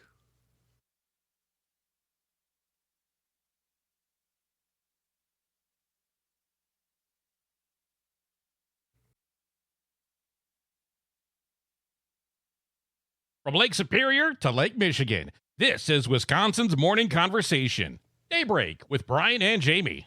Good morning. Thank you so much for joining us on the Civic Media Network. It is 7:52 right now. My name is Jamie Martinson. And good morning, I'm Brian Noonan. Glad you're here. Jamie, people only have about 7 minutes left That's it. Yes. for this word for our Accelerate Your Summer Text to Win multi-state contest. Oh my goodness. Every day for the next week and a half, we're giving you a chance to win $100 and a Wisconsin Dells prize package. And then every time you enter, you are put into our grand prize drawing for $250 in gas and another $250 in groceries. So that is a fantastic prize. But you have to be listening and you have to text in the word, Yes. which is Free. Free. Free. That is the word you need to text us before 8 o'clock so that you can qualify this hour using your Civic Media app. Don't worry, though. We'd love to have you text in as many opportunities as you possibly can. Yes. You have another chance at 9 o'clock this morning and then multiple chances throughout the day. But right now, until 8 o'clock, free is your word to text in, Free. So get that in because you can enter multiple times for all of those really great prizes. Very exciting stuff. free money. Yes. That's what we're giving away. But free is the word. It's sad news. It's an end of an era on Apostle Islands. An end of an era. Now, listen, I am well known with my struggle for Wisconsin names. And I will probably butcher this one too. The National Park Service is going to dismantle and remove the historic Shaquacaman Point Light Tower. Yes. Is that Yep. pretty close? Yeah, pretty All right. close. Pretty close. It's in the Apostle Islands. They've determined that the structure can no longer be safely preserved. It's a 42-foot lighthouse on Long Island.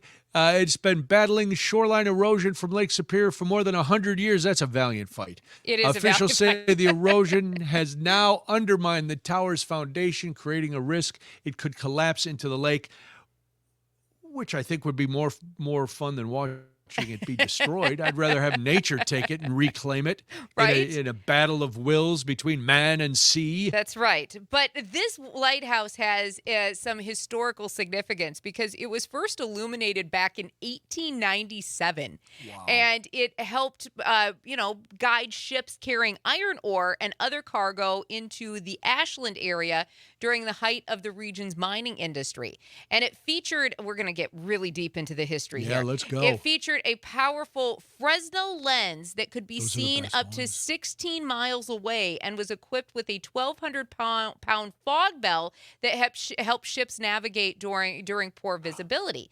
Now, of course, over the decades, there's been a lot of attempts to save this particular structure, including shoreline stabilization projects, stone barriers, and then there was a 1987, basically 100 years after this lighthouse was built, this attempt 100 years later by the Coast Guard to move the tower further from the water, and that actually damaged the tower and only Oops. temporarily slowed the problem. This lighthouse was automated in 1964, which ended the era of having keepers at site. And today, only the nearby La Pointe light remains active. Now, my husband is a huge history buff. He loves lakes. And so have you ever been, now obviously this is not one you're going into, but have you ever had the opportunity to go into one of those old lighthouses to see the way they worked and how the keepers lived? Yes, and it is talk about an isolated, solitary life if you were a Yes. lighthouse keeper. Yes. It would make some people crazy, but it's fascinating how these things work, and they are when you see one, you immediately go back to the past. It really calls back those memories of a different time and thinking about people being Yeah. in there and what they were needed for. Yes. You know. And the importance of how we Yes. actually shipped goods in this country. Mr. Plow King over on our YouTube chat says, I hope they save the lens. Those things are cool. Yes, they are really cool. We were recently at a lighthouse not too long ago, and it was a very, as you said, very isolated, but it had been a family of a husband and a wife and their 6 boys in this Oh my God, 2-bedroom no way. lighthouse. And it was crazy because they still had their original beds. Now, they didn't even sleep on mattresses. They slept basically on, it looked like a weaving of like leather is what it looked like in these beds. And their double bed was basically the size of a twin bed for the husband and wife, which might be how they got 6 kids. Who knows? Yeah. There's no, listen. Hey, what are you gonna? You can't get cable out there. What are you gonna do for fun? It was Pretend you're a polar bear. absolutely crazy going through that lighthouse and just how tiny and narrow it is, right? The people had to be very they tiny, had to be wouldn't super you think? tiny, and their couches and everything. Like this is the tour guide was like, this was the grand couch, and I'm like, it looks like my armchair in my living room, because it was about that size. So I always love that historical aspect of them. But in a couple of years ago, this particular lighthouse on the Apostle Islands had some state and federal officials do an inspection, and they officially agreed that the tower had reached the point where they couldn't preserve it anymore, and they had to remove it for public safety, which is why now it's an end of an era in that particular vicinity. Yeah, it's. I hope now. Mr. Plowking said he hopes they keep the lens. I was thinking that bell. Oh, that giant fog bell should be on display somewhere. Yes. I'm sure there's a maritime museum that might take it, or just Absolutely. along the shoreline there, just make it as a marker for where the lighthouse used to be. I have to wonder if it's already maybe been taken out of there, just based on what we know. The structure is, it's not in great shape. So you got to think that maybe they've already taken that size bell out of there. But Why do I see like 4 guys in a pickup truck taking it to sell for scrap metal somewhere? I always think we're like, right? Come on, let's go. We're getting the bell. Hopefully some state and federal officials got involved and had a little bit more foresight than that. Hopefully. Well, we hope. We hope. All right, listen, if you're on WMDX, we must say goodbye. You're going to be listening to Stephanie Miller next, or you could just follow us over on the Civic Media app and jump in there. Don't forget, you can always get our podcast on Spotify, so follow us there, and on Facebook and Instagram at Daybreak with Brian and Jamie. I am the Brian. She is the Jamie. This is Daybreak on the Civic Media Network.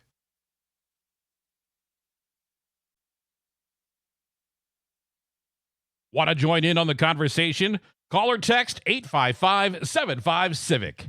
Now back to Brian and Jamie. Thank you so much for joining us this morning on the Civic Media Network. It is 6 minutes after 8 now. My name is Jamie Martinson. And good morning, I'm Brian Noonan. Glad you are here. So we've been talking a lot over the last couple of weeks about this tax proposal that the governor and Robin Voss and Devin LeMay put together. And, it was going to fund some schools and everybody was going to get a little cash back. And some people were like, ooh, that sounds great. And other people went, no, that's not good at all. And then the Senate said yes, or the Senate said yes, the House said no, or vice versa. Vice versa. Confused. Senate said no. Vice versa. House said yes, Senate said no. Okay. Well, then it went away. Then the Legislative Fiscal Bureau came out a couple days later, because a poll came out right after the thing got the proposal got defeated, and most people said, "Oh, you should have passed it." And then the fiscal report came out a couple days later, went, "Well, actually, had you passed it, we would have had to spend an additional $3.5 billion over 4 years, and that would have left the state with a $2.95 billion deficit." And people went, "Oh, hold on." Yeah. But now, Governor Evers and Robin Voss want a new vote on this deal.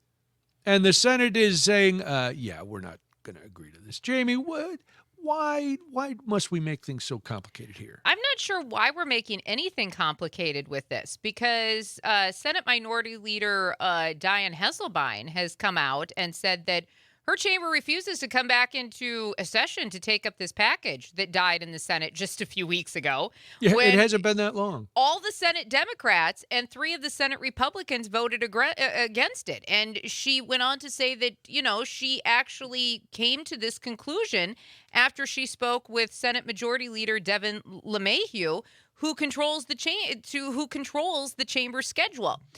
Here's my thing with this. Is there something new that we didn't know? Has there been amendments made to this bill, or is it just the governor and Robin Voss deciding, well, let's give it a shot let's once try again? It again. What? Because they saw the poll numbers, and that's our question to you. Now that you know how much the proposal would have really cost the state, you've got a much fuller picture. Does that change how you feel about this proposal? And do you think there should even be another vote on this tax deal? 855-75-CIVIC, 855-752-4842. Yeah, did they? Because one of the big gripes was that it was all done behind closed doors. So if Right. there has been an amendment, it would be behind closed doors again. Yeah. And I didn't mind that part of it because the open doors have been debating this forever. I didn't mind that they brought a deal to the floor that had been Right. negotiated in private. But now we see, one, it's been voted down. Two, we see the actual cost, and that, at least for me, I'm not Sure. too proud to admit that's when I changed because I was for the initial proposal. Of course. Yes. I thought compromise is good, and we got to take short-term wins over long-term battles. Then all of a sudden, the actual price tag came out, and I went, "Oh, that's not what you sold us. No, it's This not. this is a whole different bill of goods," and I'm glad it got defeated. So why come back? What I think is What are you going to do? What do you got for me now? it doesn't sound like anything. It just sounds like they're going off of the momentum of the Marquette polling. And by the way, you're right. Initially, people who participated in that Marquette poll, 80% said that they, would have liked to see the surplus bill Yes. pass. Once they found out about the $3.5 billion deficit over the next 4 years, it's still a high number, but that support drops to 69%. So it's still high because people are looking at property taxes. They're looking at maybe Right. not having to go back to the polls for a year or so to vote on another school referendum because nobody wants to be the bad guy and be like, look, I've done all I can. I can't Yeah. allow my school taxes to go up, but I really need kids to have education. Nobody wants to make that choice in the voting booth. Nobody. But And you have to. people liked the idea of getting a little cash back. Of It was, course. granted, it was a very small percentage. It wasn't going to really make a huge difference. But if one day you get a check for $300 or $600 if you're a couple, you get that in the mail, you go, "Oh, boy, Yeah. that Yeah. pays the groceries for the month," or that's whatever it is. Alicia chiming in on our YouTube chat this morning says, why are we trying to go for the same bill? Like learn a lesson, make a better deal? I mean, that's kind of where I'm at on the whole thing. Alicia with her common sense. It doesn't sound like the Democrats are going to change their minds on the Senate No. side and all of a sudden be like, a $3.5 billion deficit, not a big deal. Let's just pass. That's not happening. Nobody's passing that on the Senate side. It's still No. going to get hung up.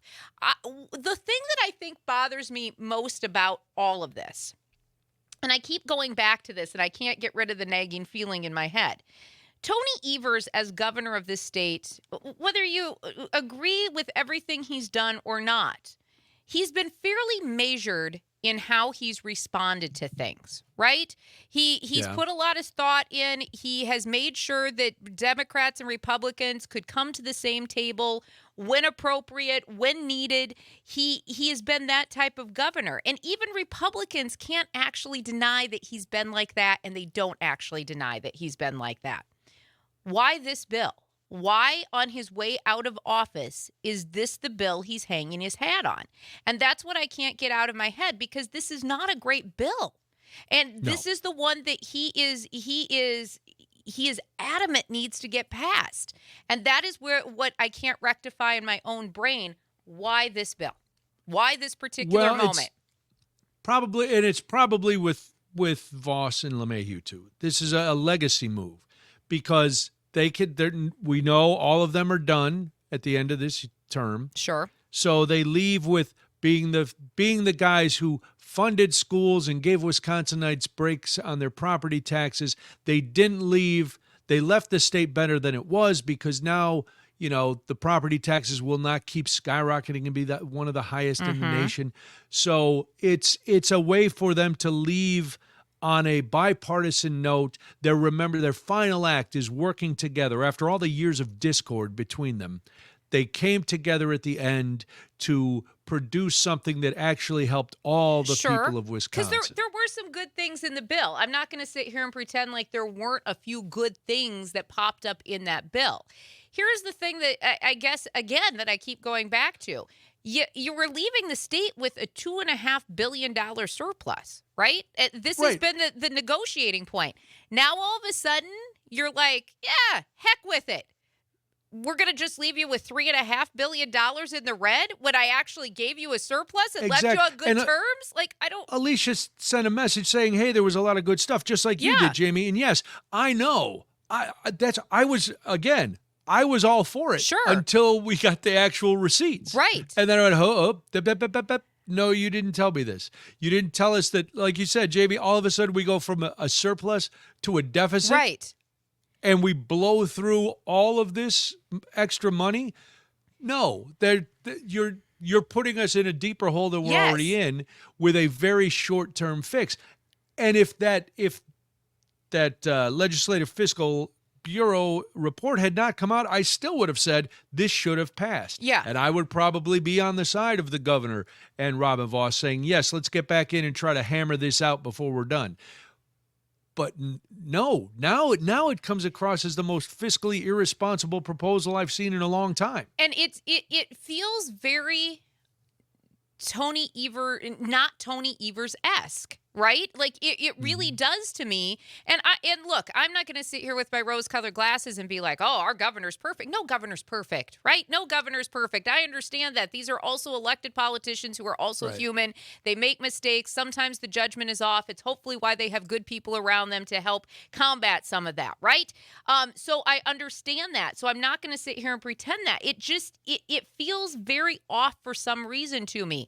And you're right. Maybe it is a legacy thing, but to go out knowing that you could leave a $2.5 billion surplus to potentially leaving the state in debt by $3.5 billion, I don't know. It feels like the wrong hill to die on to me. Yes, and going with what you're saying about it being a little, and I'm going to use the colloquialism for the kids, Jamie, because we're talking to a lot of young kids. Yes. Seems a little sus. What Parker always perks up. Oh, look at the old man has a word I understand.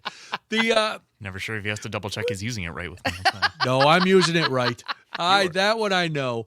But the point is, were they hiding this Fiscal Bureau report? Did they know? They had to know this beforehand. Somebody had to crunch the numbers. Right. So you were hoping, and I don't know, this is conjecture. Were you hoping to get a vote through before people found out about this report and have it passed before we knew how much it was actually going to cost us? Or were you, I can't believe Tony Evers, Robin Voss, and Devin LeMahieu are stupid men who wouldn't have checked the math. I don't believe that. No. So something is... And there's something weird there, right? It is. And we should know. This is where, I know there's been all this discussion about the surplus, right? There's been so much discussion about the surplus. There's been so much discussion about the surplus. There's been so much discussion about this bill. There's been so much discussion over the last few weeks about, who's going to control this surplus? Will Tom Tiffany get to control it? Will a Democratic governor get to control it? There's a new House. There's a new Speaker. All of that. The point that I can't shake, though, is this one. They had to know that they were actually putting the state in debt. And for some reason, I can't rectify it because it just feels very off for a fiscally conservative Robin Voss. It feels very off for a very measured Tony Evers. And that's what I keep going back to. I've read all the discussions. I've listened to all of the discussions. But at the end of the day, it just feels like this is the wrong, literally, as I just said, the wrong hill to die on for all three of these men who are leaving office. Even if this isn't the case, it has a very bait and switch kind of feel to it. It does. And I don't like that. I don't like feeling like somebody tried to dupe me. Right. And that's really what everybody in Wisconsin should be feeling. Even if you still are saying, yes, the bill had a lot of good things and it should have been passed. Relief, right? I get it. We all want property tax relief. We all want schools funded. We all want special ed to get funded. Yes. All of that. Yes, it's all great, but at what cost? Right. And if you give us the actual cost and we're able to make a decision that way, that's one thing. If you try to pull the wool over our eyes, then it's a whole other kettle of fish, and I don't like the way it smells. I mean, How'd you like that analogy, Parker? That's pretty good. The other thing I keep thinking about is, was this a way for all three of these men to leave office by giving, is this why they want it passed? Because by giving these rebate checks, even though they're not big, do they feel like this is a way of giving back to the Wisconsinites so that they go down from their political careers in like this bigger moment? Like, You know how short our memories are. I know. How long do you think we're going to remember $300 when in 4 years we racked up a $3 billion debt? The only thing I can keep thinking of is all three men have a stake in this, right? They all have a stake in it because they all want either a Democrat in office again and a democratically run legislature, or they want a Republican governor with a Republican run legislature. It feels like it was a way, to me, this is just me, reading all of it and watching everything, it felt very much like all three men trying to buy off the voters. Remember, our party but gave it also then, to your point, could be a way to scapegoat the other, because That's once it. the real numbers come out, Yes. Voss and LeMahieu could go, it was the governor, and Evers could go, so that the Democrats have their Yes. cover and the Republicans have their cover. There's way too much going on with this too to figure it out. politicky. It's our property taxes. Stop and too with the much icky politics. politicky. Icky politicky. Oh, the press has been banned again. Why? We'll find out after this Daybreak on the Civic Media Network.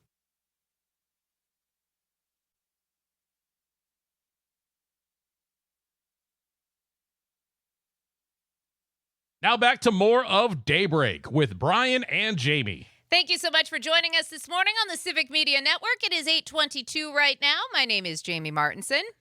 And good morning, I'm Brian Noonan. The Pentagon has barred journalists from its press office. How do you think the press should respond to this ban? 855-75-CIVIC, 855-752-4842. I saw this headline, and of course, I don't believe all the headlines. I always have to, everybody has to read the stories. But it is what it sounds like. Once again, you know how much Pete Hegseth loves the press. He loves the press as much as Donald Trump loves the press, because the press has the audacity, Jamie. We do this all the time. We ask pesky questions. We try to get to the truth. We try to find out what's going on to share it with the American public. Sometimes there's a very friendly press, and they don't ask the hard questions. They just compliment you on your suit. It gets or really whatnot. awkward when they do, though, because Oh, sometimes they horrible. do. Sometimes they Horrible. do. And it's awkward. I feel bad for them. I'm not mad at them. I'm sad for them. I'm like, you are really a spineless flesh sack, and I don't understand it. Well, in another series of moves restricting media across the Pentagon, the Defense Department has declared that its press office is now a classified space, inaccessible to journalists. Well, it's not a press office then, is it? On X, acting Pentagon Press Secretary Joel Valdez confirmed the move, saying there was nothing controversial about it, and that it came because speechwriters who use classified material now are occupying the space. Well, how about give those speechwriters their own office? That doesn't seem to make sense. Where did they write speeches before? Maybe that's not in an open room. I've been in a lot of those press rooms and media rooms over the course of time. They're usually just one big open room, and there's not a lot of privacy. Sometimes there's a door. Sometimes it's not even a closed door. It's just like a holding room, right? And so maybe there's somewhere in there that you could maybe put them or do something different. Just saying. And let's be real. I mean, this isn't an anomaly based on what the Pentagon has done in the past with the press. This is just a pattern that we've seen from them since Pete Hegseth became the Secretary of Defense. Christopher is in Beaver Dam. He's listening on WISS. He says it's like the old episode of MASH. The general during a press conference says, "This is a press conference. What's with all the questions?" Yes. Yeah. I love that. Thank you. They don't. Yes. Thanks, Christopher. They don't want questions. But yes. So they're lying again. The speechwriters aren't in the press room using classified information. The speechwriters are in there watching the speech that they wrote somewhere else, because there's not a chance that you're going to have computers open in an area. Well, the speechwriters have been writing speeches in the Pentagon for a long time. Yes, maybe they are. Maybe they're sending all their speeches over, what's the app that Pete Hegseth was? WhatsApp. Signal. Was he on WhatsApp? Yeah, Signal and WhatsApp. The Signal, yep. This So maybe administration that's how they loves do those it. two apps. I don't know. Well, this was reported by the Washington Post. It took place against a backdrop of escalating tensions between the U.S. media and the second Trump administration. They have played out both in the public arena and at times in court. You remember the Pentagon pulled everybody's press credentials who wouldn't sign a loyalty oath in October. So most press outlets who had any sort of journalistic ethics at all turned in their thing. We're not signing a loyalty oath to you, you knuckleheads. And then the New York Times sued in May, for the second time in 5 months, arguing that a requirement that journalists be escorted while on Pentagon grounds violated the First Amendment and is an unconstitutional attempt by the Pentagon. So they're doing everything they can. One, because every time Pete Hegseth is asked a question, it is revealed how inept he actually is and unqualified he is for this office.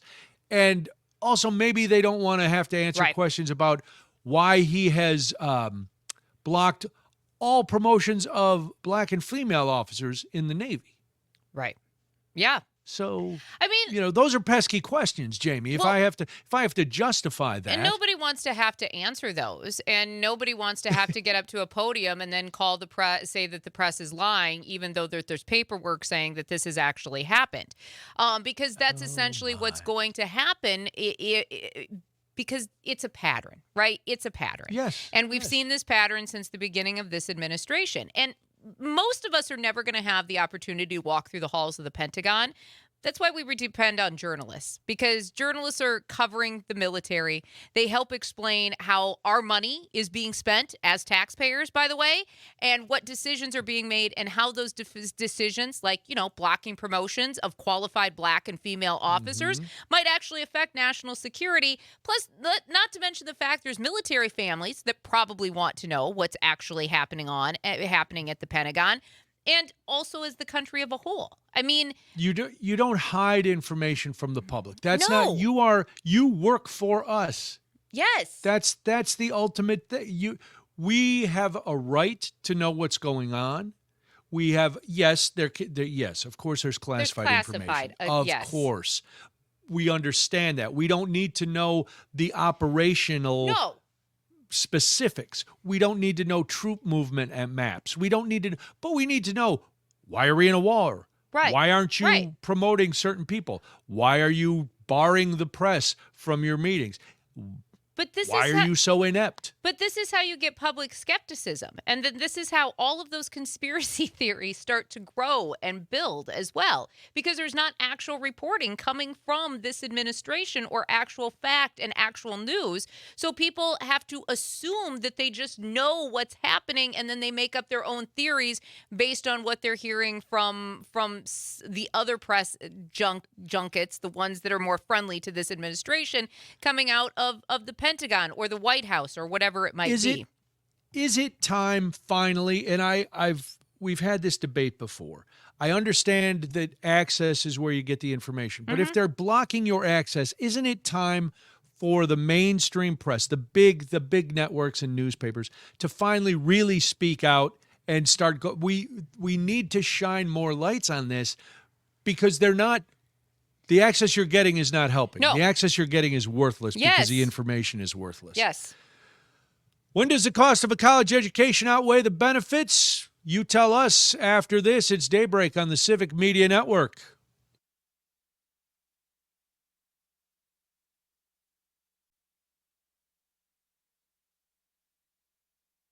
Fairly solid and better than expected. It's Daybreak with Brian and Jamie. 8:35 right now. Thank you so much for joining us this morning. If you're in Appleton and Oshkosh listening on WISS, or in Eau Claire on 93.5 The Tap, or in Wisconsin Rapids listening on WFHR.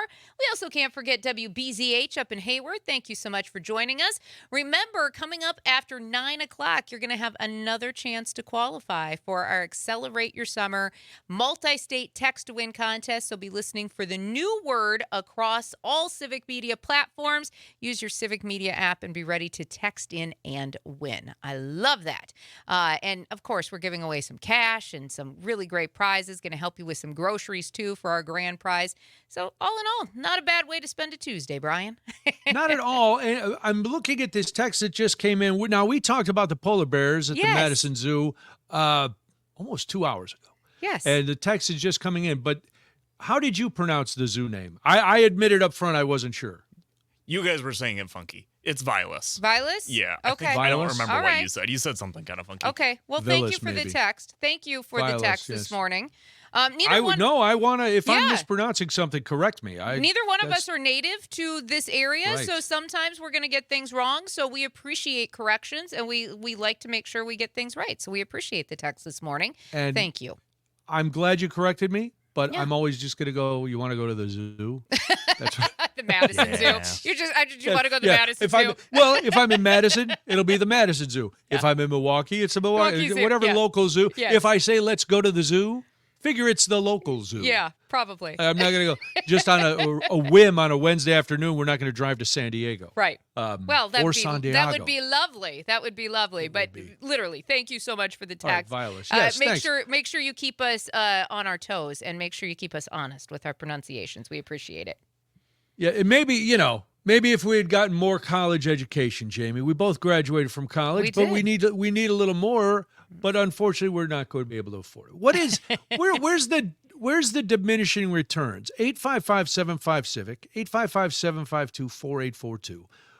Where does the cost of a college education outweigh the benefits? Like as you're looking, maybe your kids are getting ready to go to college. Maybe you went and you're saddled with a ton of debt, and now you're rethinking that point. The reason I bring this up, and in the whole scheme of things, the increase is not a ton, No. but the Universities of Wisconsin Board of Regents are going to vote on a proposed 2% tuition increase for in-state undergrad students for next school year.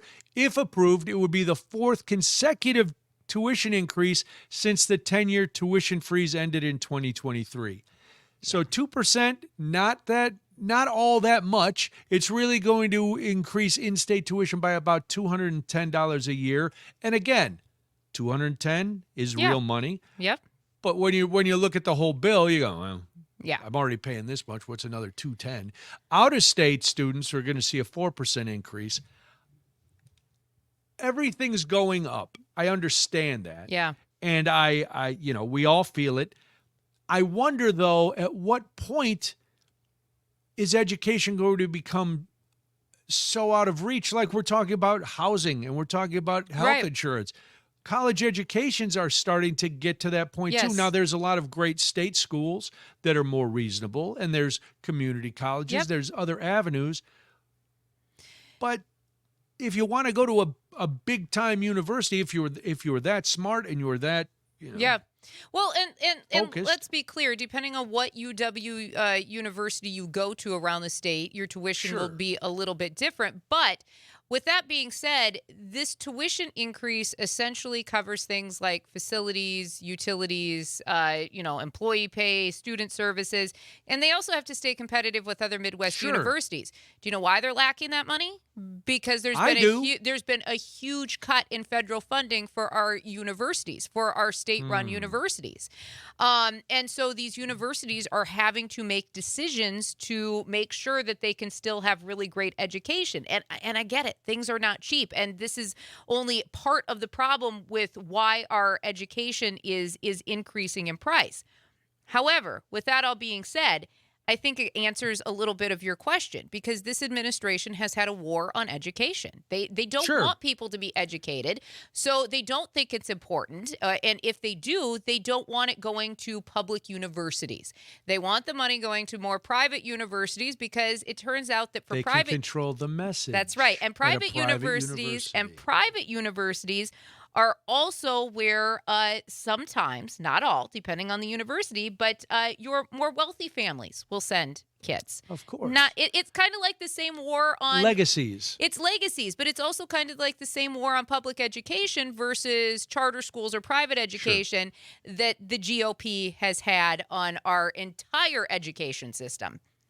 And I know, like, I listen to what we talk about, and sometimes I'm like, are we being hysterical? But we're not. Because if you look at it, if you have an educated, well-fed, healthy populace, they're going to question things. Mm-hmm. They're able to make decisions, and they're able to vote.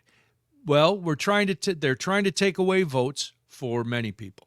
They're keeping us underfed because they're cutting school lunch programs. They're cutting help with SNAP benefits.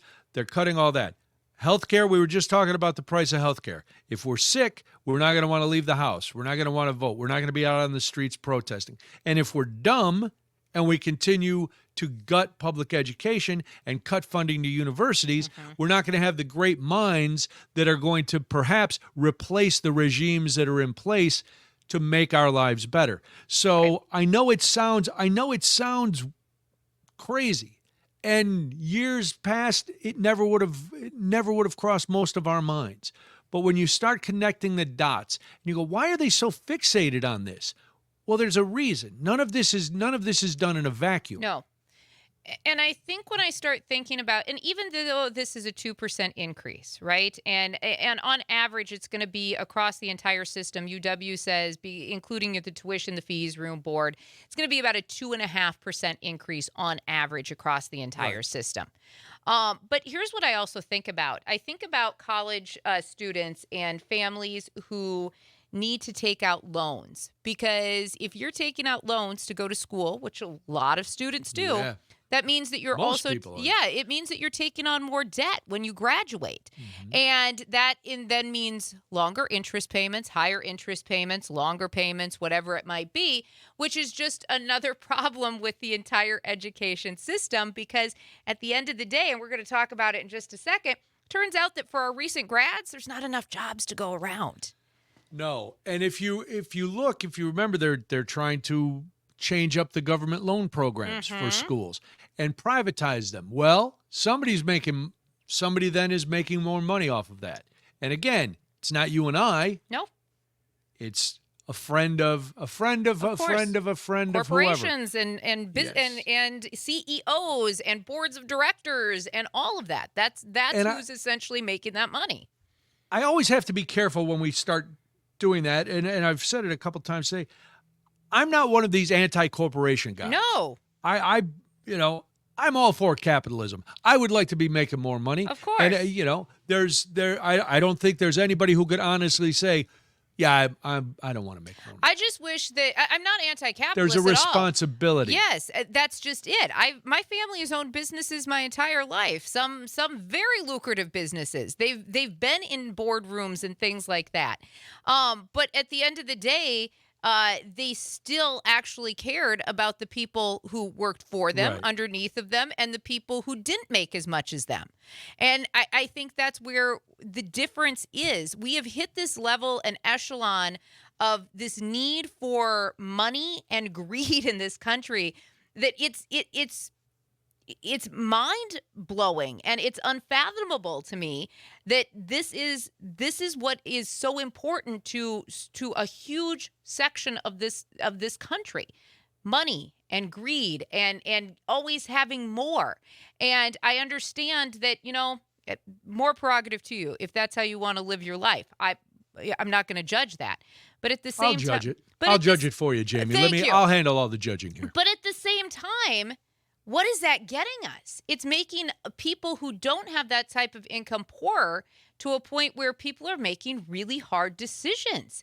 And it's not getting better, and I don't see it getting better. And even if this administration ends in 2 years, or even at midterms, because, there's a different Congress, I don't see that being fixed. And I certainly don't see it better. And I'm going to be clear, both political parties are not great at it right now. Neither of them are great. Neither are great. I think there will come a time where there will be some kind of class war. not a guns and missiles kind of war, Right. but there's going to be some sort of revolt because you can't keep creating a class of ultra rich and then have such a big class of struggling people. And it's not for lack of trying. Right. I've said this, you've said this. People are working and they're still Yes. having to go to food banks. So there is going to come a time when enough is enough. Yeah. And hopefully it's in November at the ballot box. It might come. Who knows how it will present itself? But I do think there is going to come a time of reckoning where things have to be balanced out a little. I'm not talking about equity for across the board. Everybody doesn't have to make the same amount of money. No. This isn't. We're not talking It's communism. not utopia. No, we're talking about let's balance the scales a little bit, Yeah. so that Yeah. so that people don't have to worry about getting their medicine. Right. Parker, real quick, you're lucky you have your first job. It's not AI. We've seen all these commencement speeches where Yeah. AI people are getting booed and booed. It's not AI that is the true villain here. No. According to the Federal Reserve Bank of New York, remote work is the villain. Yeah. The more people that are working remote makes it harder for companies to hire entry-level employees because entry-level employees historically have been mentored by older employees. And if everybody's working at home, there's no one to mentor the Utes. And the Utes then don't get a job. And once a Ute doesn't get a job, then they struggle for their whole career because if you're struggling to find your first job, That's right. then all of a sudden you have slower career growth, you have lower long-term earnings, fewer opportunities later in your career. So AI is not the boogeyman. No. Me staying at home to work is the boogeyman. In fact, You're welcome. Damn you, Brian. In fact, the Federal Reserve Bank of New York actually found that remote work actually explains why 2/3 of young college graduates are unemployed since the pandemic. 2/3. Let's be real. I have a recent college grad. Parker, you're a recent college grad. It's brutal out there. It is brutal for job searching right now if you're in that category. And hey, guess what? Your tuition's going up. So when those student loans right. come into Cha-ching. that's right. When you have to pay those back, you're gonna not be making enough to probably pay those. And that Parker, do you want me to come in and mentor you a couple days next week? Yeah, sure. Okay. I would I'll love mentor that. you. Oh, I'll mentor you. I all want you right. to be here Wednesday, Thursday, Brian. That's what I want next week. Okay. I'll see what I can do. Okay. So it's like this. We've talked a lot about these never-ending circles this morning, as far as the money to living ratio, and this is just another one of those examples for young Yep. college students, right? If you can't get a job and all of a sudden you got to pay your student loans back, you're probably not using that fancy degree. Been there, done that. Not judging That's here. You're probably not using that fancy degree because you got bills to pay. And Yeah, and everybody's working at home. Yeah. So wow. thanks, Biden. I just throw that in because that seems to be the line, you right? feel better? From the administration, we blame Biden for everything. You know what I'm going to blame him for too? Malls Yes. and curfews. Oh, Jamie, we got to get into it. People are going crazy at the malls, and we're trying to stop it. It's Daybreak. This is the Civic Media Network.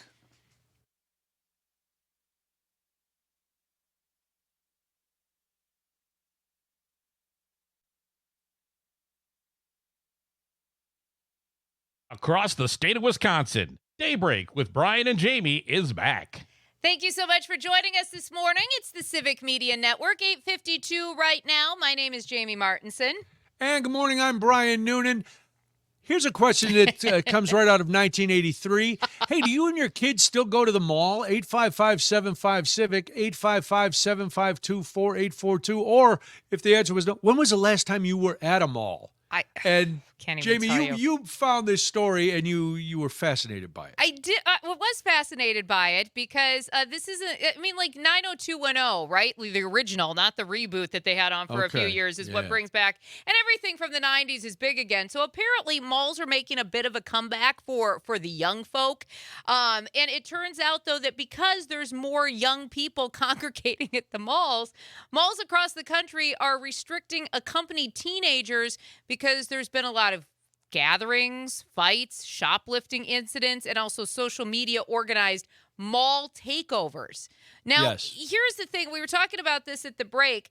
I don't know how prevalent malls are, especially in the Midwest anymore. I know, like, on the West Coast, if you go to the West Coast and have a chance to visit, say, California, beautiful, big outdoor malls where people are Yeah. hanging out. It still looks very much like what you used to see on TV in the 90s. That is what you kind of equate to it, because you see people hanging out. They're shopping. They're doing their thing. It's not like the malls here where it's a closed building. Yeah. And you know what I'm saying? It's Well, a the little bit trend- mall-esque.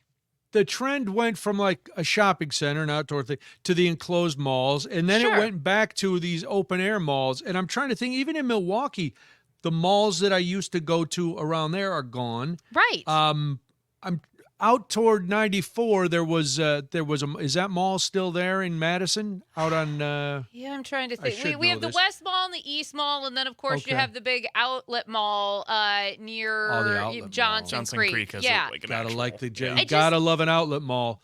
But now you got all these.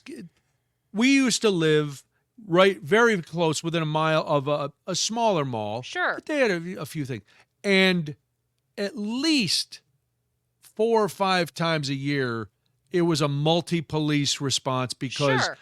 something had gone out on social media, and there were hundreds and hundreds of kids swarming the mall, running across the busy streets, creating a thing. So I get I it. don't. There's and I live pretty close to a mall. I know they have a sign. I go in. I go there on Christmas Eve to pick up my Cinnabon. And then if I order something from Penny's or Macy's, Yeah. I go in the one door right by the catalog pickup corner. Of course. That's an old the Yeah. online pickup. I don't wander the mall No, like I used to back in the day. No, and But they do have signs about unaccompanied minors Sure. after 6 o'clock. Because a lot of malls are now requiring anybody under 18 to be accompanied by adult, often That's right. 21 or older during certain hours, as you're alluding to, especially on weekends and on school breaks.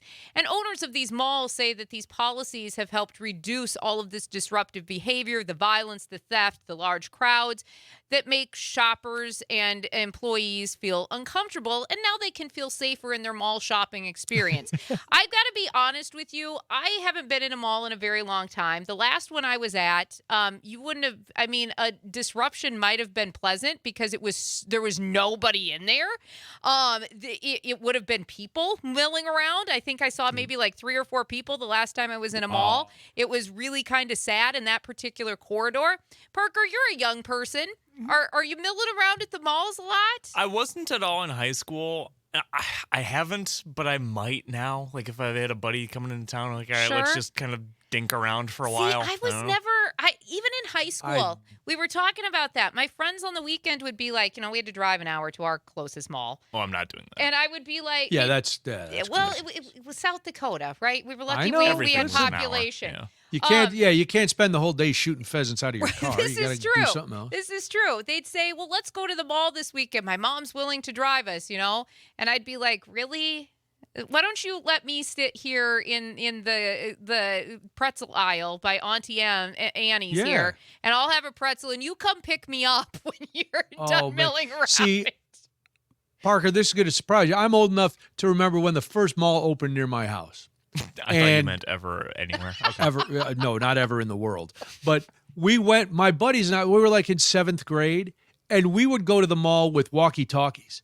And that was a big adventure. We would all run around the mall well, with that sounds walkie-talkies. fun. It was fun. We were dorks, and we had a great time.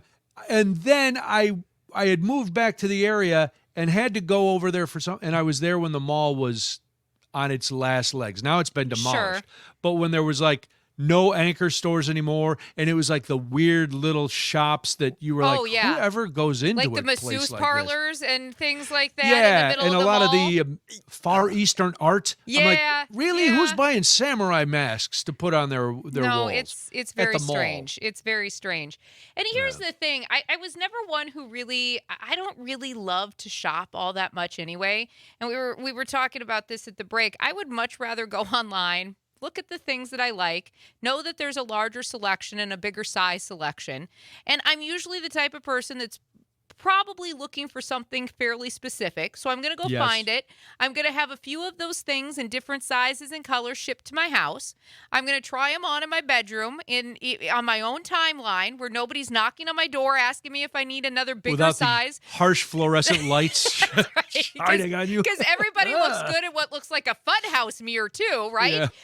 Everybody's shorter, wider, whatever. And I don't need anybody tapping on the door asking me if I need the size up. I don't need that. Let me try it on myself, and then I'll just return them. Like this is. Me too. I don't know. That seems like a much more productive way to get shopping done than being stressed out about it in a mall. there was a calmness in the malls when I was on the road all the time. The mall always felt like home because it was the same stores. So wherever, other than some of the anchor stores being a different big department store regionally, the rest of the mall was the same. So it was like, oh, here's a little piece of normalcy in the mall. Well, I don't need to be normal anymore. I don't need the mall anymore. And if you're a teen, don't disrupt the mall.